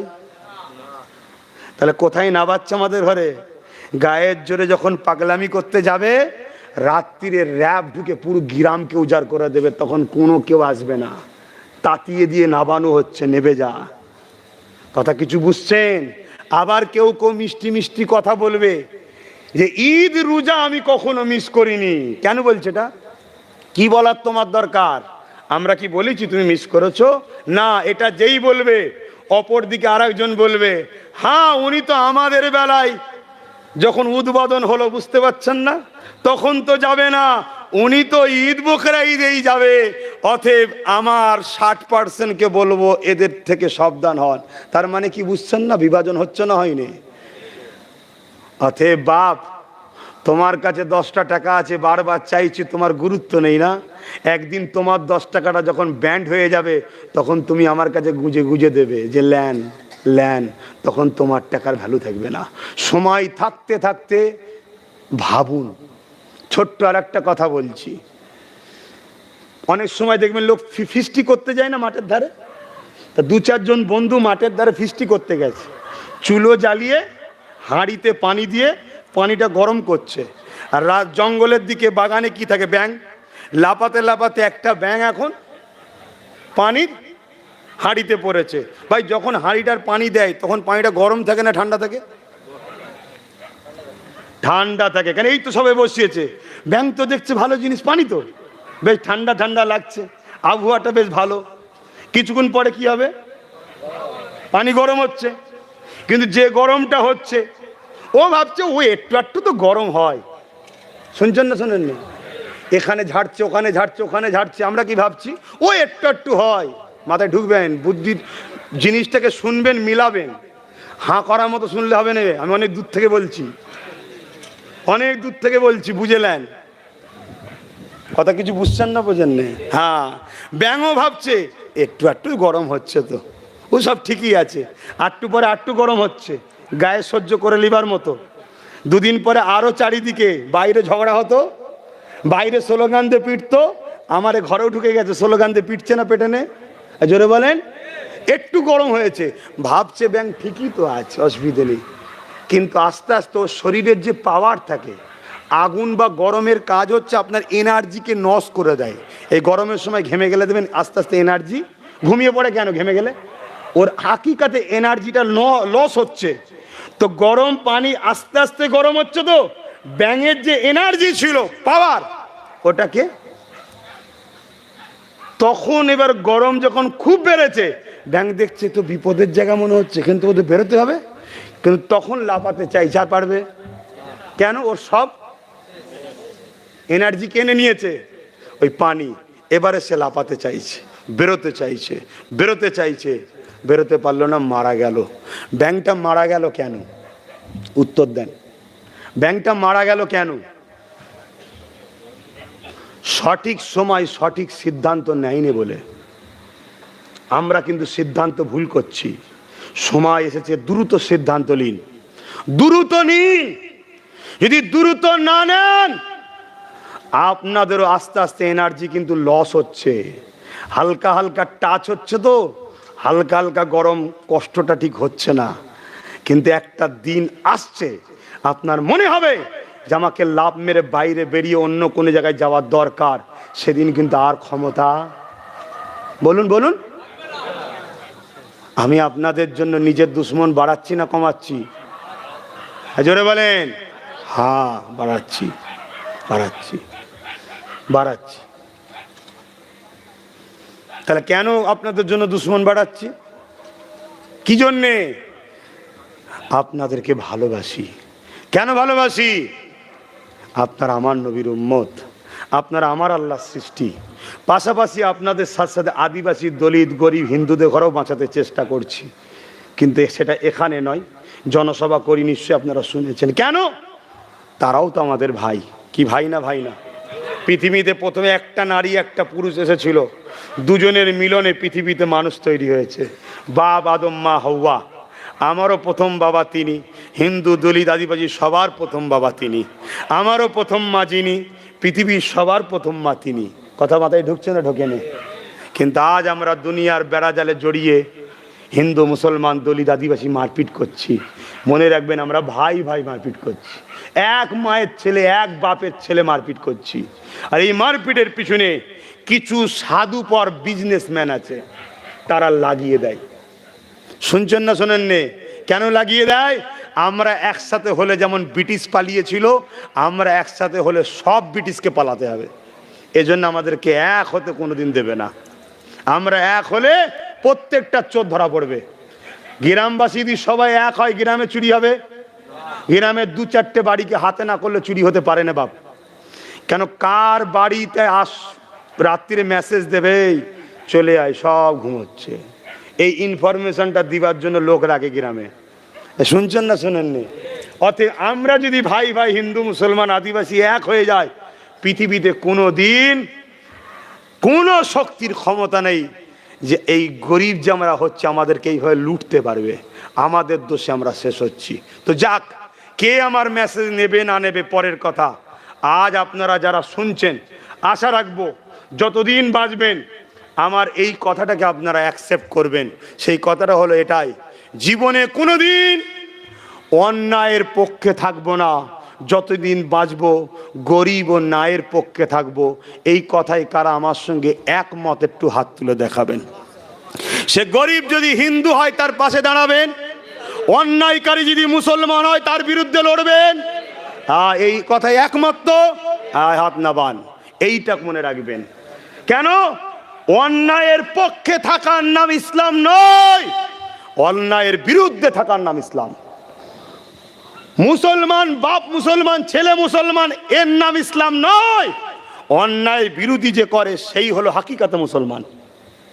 আমি বুঝাতে পারছি তো নাকি? এই কথাটা মাথায় রাখবেন। যদি বলেন ভাইজান আমরা তো 10 জন, ওরা তো 50 জন, তো কি হবে? কি হবে? ওটা তোমায় জেনে লাভ নেই। ফাইসাল্লাহ আল্লাহর উপরে রাখো। তুমি আল্লাহর খুশির জন্য 10 জনই হকের পক্ষে থাকবে। যদি একা হয়ে যাও তাও হকের পক্ষে থাকবে, গরিবের পক্ষে থাকবে, ন্যায়ের পক্ষে থাকবে, সত্যের পক্ষে থাকবে, মানবতার পক্ষে থাকবে, এতিমের পক্ষে থাকবে, বিধবার পক্ষে থাকবে, নিজের মাতৃভূমির পক্ষে থাকবে। তোমার গলায় যদি ছুরি রেখে দিয়ে বলা হয় জুলুমের পক্ষে আয়, তুমি ওই ছুরিকে গলায় বসিয়ে লিয়া পছন্দ করো, জুলুমের পক্ষে যেও না। কেন? তোমার মৃত্যু যদি ছুরিতে লেখা থাকে তবেই মৃত্যু হবে। তোমার মৃত্যু যদি ছুরিতে লেখা না থাকে, যেমন আগুনে ফেলে ইব্রাহিম নবীকে পুড়াতে পারেনি, ইব্রাহিম নবী বাচ্চার গলায় ছুরি চালিয়েও ছুরিকে কাটাতে পারেনি। তোমার যদি মৃত্যু না লেখা থাকে, পৃথিবীর কোনো শক্তি তোমায় মৃত্যু দিতে পারবে না। কিন্তু তুমি যদি জুলুমের পক্ষে চলে যাও, আজ নাই কাল তোমার মৃত্যু হবেই, তুমি জাহান্নামে যাবে। শুনছেন বাপজানেরা? তাই আমি বিদায় নেব। আমার জন্য দোয়া করবেন, আমি আপনাদের জন্য দোয়া করি। আমার জন্য কি দোয়া করবেন? আল্লাহ আমাকে যতদিন বাঁচিয়ে রাখবে, গরিব দিন দুঃখী অসহায়ের পক্ষে থাকি, হক কথা বলি, হকের পক্ষে চলি, ইমানের সঙ্গে ইজ্জতের সঙ্গে যেন আল্লাহ মরণ দেয়। বোন আল্লাহুম্মা আমিন।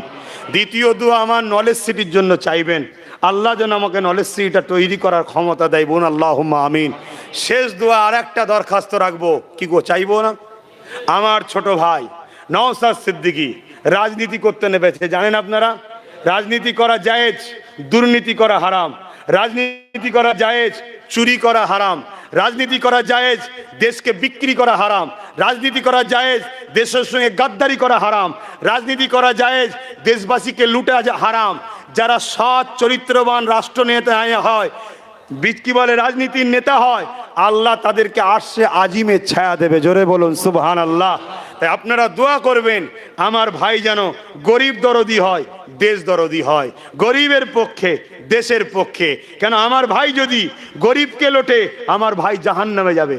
আমার ভাই যদি দেশের বিরুদ্ধে যায়, আমার ভাই জাহান্নামে যাবে। আমি বড় ভাই হয়ে ছোট ভাই জাহান্নামে যাক, এটা চাই না। আপনারা চান? চান। কিন্তু দেশ ও দেশবাসীর সেবা করা মহান নেকির কাজ।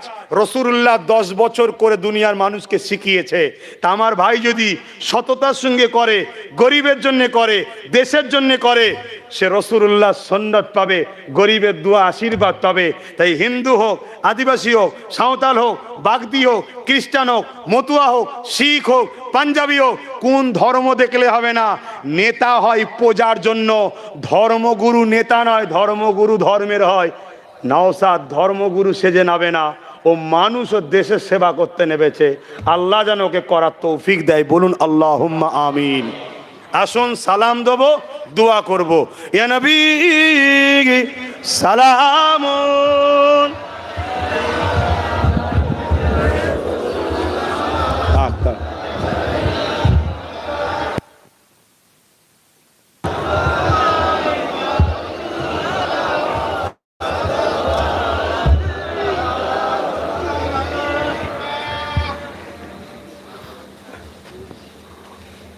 বসে সালাম দিলে হতো না? হতো না? জোরে বলুন, বলুন। হতো। বাড়াবাড়ি ভালো নয়। তাহলে দাঁড়ালেন কেন? প্রেম। প্রেমের জন্য দলিল লাগে না। প্রেমের জন্য দলিল লাগে না। কেন? দলিল এখানে থাকে, প্রেম এখানে থাকে। তাই আল্লাহ ইমানকে এখানে রেখেছে, মশলা দলিল শরিয়াতের তরিকাতের কি বলে যে আইন কানুনকে আল্লাহ এখানে রেখেছে। এটা দলিল ছাড়া চলে, এটা দলিল দিয়ে চলে। বুঝতে পারছি তো? দাঁড়ানোটা এখানের ব্যাপার নয়, দাঁড়ানোটা এখানের ব্যাপার, প্রেমের ব্যাপার। প্রেমে দাঁড়িয়েছি। কেউ যদি বসে দেয়, আমরা কখনো বলি হ্যাঁ ও বেঈমান হয়ে গেছে, ইসলাম থেকে বেরিয়ে গেছে, এ বলেন নাকি? না, ওর প্রেম ওখানে, ওর ভালোবাসা ওখানে। যাকে ভালোবাসছি উনি তার সাথে বোঝাপড়া করে নেবে, ঠিক না বেঠিক? এই নিয়ে দলাদলি করবেন না। কিন্তু আমরা দাঁড়িয়ে দিই, আমাদের দাঁড়ানোলেও কেউ ফতোয়াবাজি করবেন না, দয়া করে বলছি। নিজেদের মধ্যে বিভাজন করবেন না। আমি প্রেমে দিই, আপনি দলিল খুঁজছেন। আল্লাহর নবী যখন উজু করতেন, উজুর পানিটা কি বলুন? না পাক। কিন্তু সাহাবা হুজুররা নবী যখন উজু করতেন, গোল করে ঘিরে রিসারিসি করতেন, হুজুর উজুর পানি আমায় দেন, আমায় দেন, আমায় দেন। সেটাকে পাত্রে জমা করে রাখতো, চেহারায় মুখে মাখতেন, বলুন সুবহানাল্লাহ। আল্লাহর নবী যখন থুতু মুবারক ফেলতে ইচ্ছা করতেন, থুতু ফেলবে, আমি যদি থুতু ফেলি কি দিলেন? সিলিমচি। কেউ হাত বেরিয়েছে? কিন্তু রাসূলুল্লাহ যখন থুতু ফেলতে চাইতেন, সাহাবাদের মধ্যে রেসারেসি হতো, হুজুর আমাকে দেন, হুজুর আমার। বুখারীর হাদিস বলছি, গল্প বলছি না। হুজুর আমাকে দেন। যে সাহাবীর হাতে পড়তো তিনি চেহারায় মাখতেন। কয়েকদিন ওই সাহাবীর শরীর থেকে মুশকে আম্বারের থেকেও বেশি খুশবু বেরোতো, জোরে বলুন সুবহানাল্লাহ। কোরআন হাদিসের কোনো জায়গায় দেখাতে পারবেন না আল্লাহ বা নবী বলেছে আমি থুতু ফেললে তোমরা নেবে, আমার হাবিব উজু করলে তোমরা পানি নেবে। সাহাবারা করেছে কেন? প্রেম। এটা দলিল নয়, এটা এখানের মশলা নয়, এটা এখানের ব্যাপার, ইমানের ব্যাপার। কথা কিছু বুঝছেন? তাই আমরা দাঁড়িয়েছি এখান থেকে, এখান থেকে নয়। এ বড় প্রশ্ন করে, একে যদি জিজ্ঞেস করেন আল্লাহ আছে, এ বলবে আমি জানি না। জিজ্ঞেস করুন কেন? এ সঙ্গে সঙ্গে চোখকে বলবে এই চোখ তুই দেখেছিস? এর চোখ ছাড়া চলতে পারে না। এই চোখ দেখে চাল লাগে? চোখ বলবে না আমি দেখিনি তো। এ তখন বলবে আমি জানি না। অমনি এ হাতকে বলবে এ হাত তুই ধরেছিস? এ আল্লাহকে ধরেছেন কেউ? হাত বলবে না তো আমি স্পর্শ করিনি তো। এ বলবে আমি জানি না। সঙ্গে সঙ্গে বলবে নাক, কে নাক? তুই ঘ্রাণ পেয়েছিস কেমন? নাক কি বলবে? আল্লাহর খুশবু পান আপনারা? নাক বলবে না, তখন এ বলবে আমি জানি না। সঙ্গে সঙ্গে জিভকে বলবে টেস্ট পেয়েছিস, টেস্ট কেমন? এ বলবে না। চাকি আল্লাহকে চাকা যায়? নওজুবিল্লাহ। তখন বের বলবে ভাই আমি যে পঞ্চ ইন্দ্রিয়ের ওপরে নির্ভর করি তারা কেউ সিগন্যাল দিচ্ছে না, আল্লাহ আমি মানি না। এ বলবে, শুনছেন না শোনেন না? একে জিজ্ঞেস করুন এ আল্লাহ জানিস, আল্লাহ মানিস? এ বলবে আল্লাহর জন্য তো সব কিছু কুরবান, জোরে বলুন সুবহানাল্লাহ। এজন্য আল্লাহ এখানে থাকে, এখানে নয়। ইমান এখানে থাকে, এখানে নয়। খুব ভালো করে বুঝবেন, আমাকে ভুল বুঝছেন না তো? এ বড় প্রশ্ন করে, হাজারো প্রশ্ন করে, হাজারো ফতোয়া দেয়। আর একে জিজ্ঞেস করুন, এর কোনো ফতোয়াটা তো নেই। ভালো লাগে তো ভালো লাগে, আরে ও কানা রে যাই হোক, টেরা রে যাই হোক, মা তো হয় আমার, এখানে থাকে। এটা হলো প্রেমের জায়গা। এজন্য এখানে ইমান থাকে, এখানে ফতোয়া থাকে। এটা দিয়ে সবসময় ফতোয়াবাজি করবেন না, ফেঁসে যাবেন। এটাকে একটু কাজে লাগান, এটা প্রেমের জায়গা, আল্লাহ ও রসুলের ক্ষেত্রে এখানটাকে একটু ইউজ করুন। তাই আমরা দাঁড়াই এখান থেকে নয়। তাই মশলা যারা ফতোয়া দেয়, ফতোয়া চলবে না, কেন এটা এখানের ব্যাপার, এখানের ব্যাপারই তো নয়। আসুন মোহাব্বতে সকলে সালাম দিই। ইয়া নবী সালামুন, ইয়া রাসূল, ইয়া হাবিব,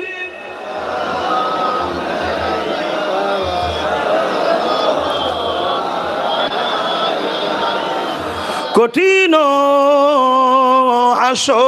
হাসরের দিনে কি আছে মোদের এ কপালে, গুনাহগার উম্মাহ আত আপনার লইবেন সঙ্গে এ মাহশরে। নবী সালামুন, ইয়া রাসূল সালামুন,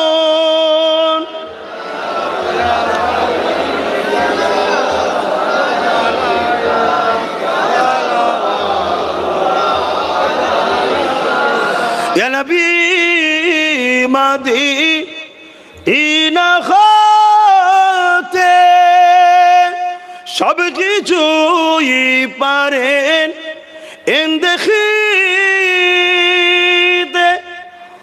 মোদের লাশ কবরে এ রাখিলে লইবেন আপন করে। নবী সালামুন, ইয়া রাসূল, ইয়া হাবিব সালামুন,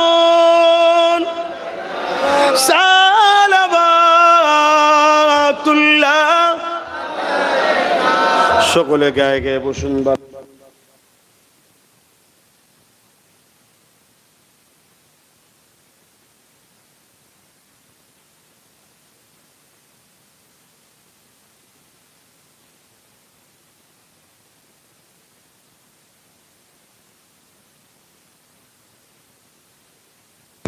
সকলে বিসমিল্লাহ শরীফের সঙ্গে 11 বার দরুদ শরীফ, 3 বার শরীফা, 10 বার শরীফ, ইখলাস শরীফ। আমার তো খেয়ালই নেই 11টা পর্যন্ত থাকার কথা, 11:45 বাজতে যাচ্ছে। তাড়াতাড়ি দেন, আপনাদের অনেকটা কষ্ট দিয়ে ফেললাম, খিদাও পেয়েছে হয়তো। কি গো, মনে দুঃখ পেলেন নাকি? দিনের স্বার্থে কিছু কথা বললাম। ব্যক্তিগত কারোর সঙ্গে আমার কোনো বন্ধুত্ব নয়, রাগও নয়।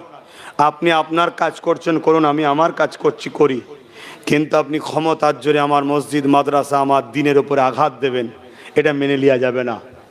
তাই ছোট্ট করে একটা কথা বলে যায়, ইফতার পার্টির নামে ইসলামকে যারা অপমান করছে, এদের থেকে নিজেদেরকে দূরে রাখুন। শুনছেন না, শোনেন না? কখনো কখনো দেখছি মহিলারা মাথায় টুপি দিয়ে চলে যাচ্ছে, কেউ হাত তুলে দোয়া চাইছে, কোনো সব ড্রামা নাটক। ইসলামকে যারা নাটক ড্রামা বানায়, এদের থেকে মুখ ফিরিয়ে নেন, এদের থেকে দূরে সরে যান, নাই আল্লাহর আযাবের অপেক্ষা করুন। মনে রাখবেন, আপনি যদি বলেন যে এদের দিয়ে কাউকে আমরা রুখতে চাইছি, আরে পাগল, আরে বোকা, কখনো পাটকাঠি দিয়ে পাগলা কুকুরকে রুকা যায় না। পাগলা কুকুর রুখতে গেলে শক্তিশালী লাঠি লাগে। এক লাঠি দেখছেন না সব পাগলা ঠান্ডা করছে, ওরকম শক্তিশালী লাঠি তৈরি করুন, পাগলা ঠান্ডা হবে। কথা মাথায় ঢুকছে না? ঢোকে নে। আর না হয় ওই দেখছেন না এক পাগল হাঁটু বার করে ইফতার পার্টিতে বসে আছে, ও পাগলা এটাও জানে না যে আমি কোন জায়গায় যাচ্ছি, হাঁটু বার করে। যদি এখন না রোকেন, আগামী দিন আমার ধর্মকে নিয়ে আরো ক্রিটিসাইজ হবে, আরো ব্যঙ্গ হবে। এই রোজার জন্য রসুল অনেক কুরবানি হয়েছে, অনেক কুরবানি দিয়েছে। নিজের পেয়ারা হোসাইনকে কুরবানি করেছে এই দিনের জন্য। আজকে সেই দিনকে যারা নাটক বানাচ্ছে, সে বড় হোক ছোট হোক, লাল হোক সবুজ হোক নীল হোক কালো হোক গেরুয়া হোক যাই হোক, সব ভাইয়ের সঙ্গে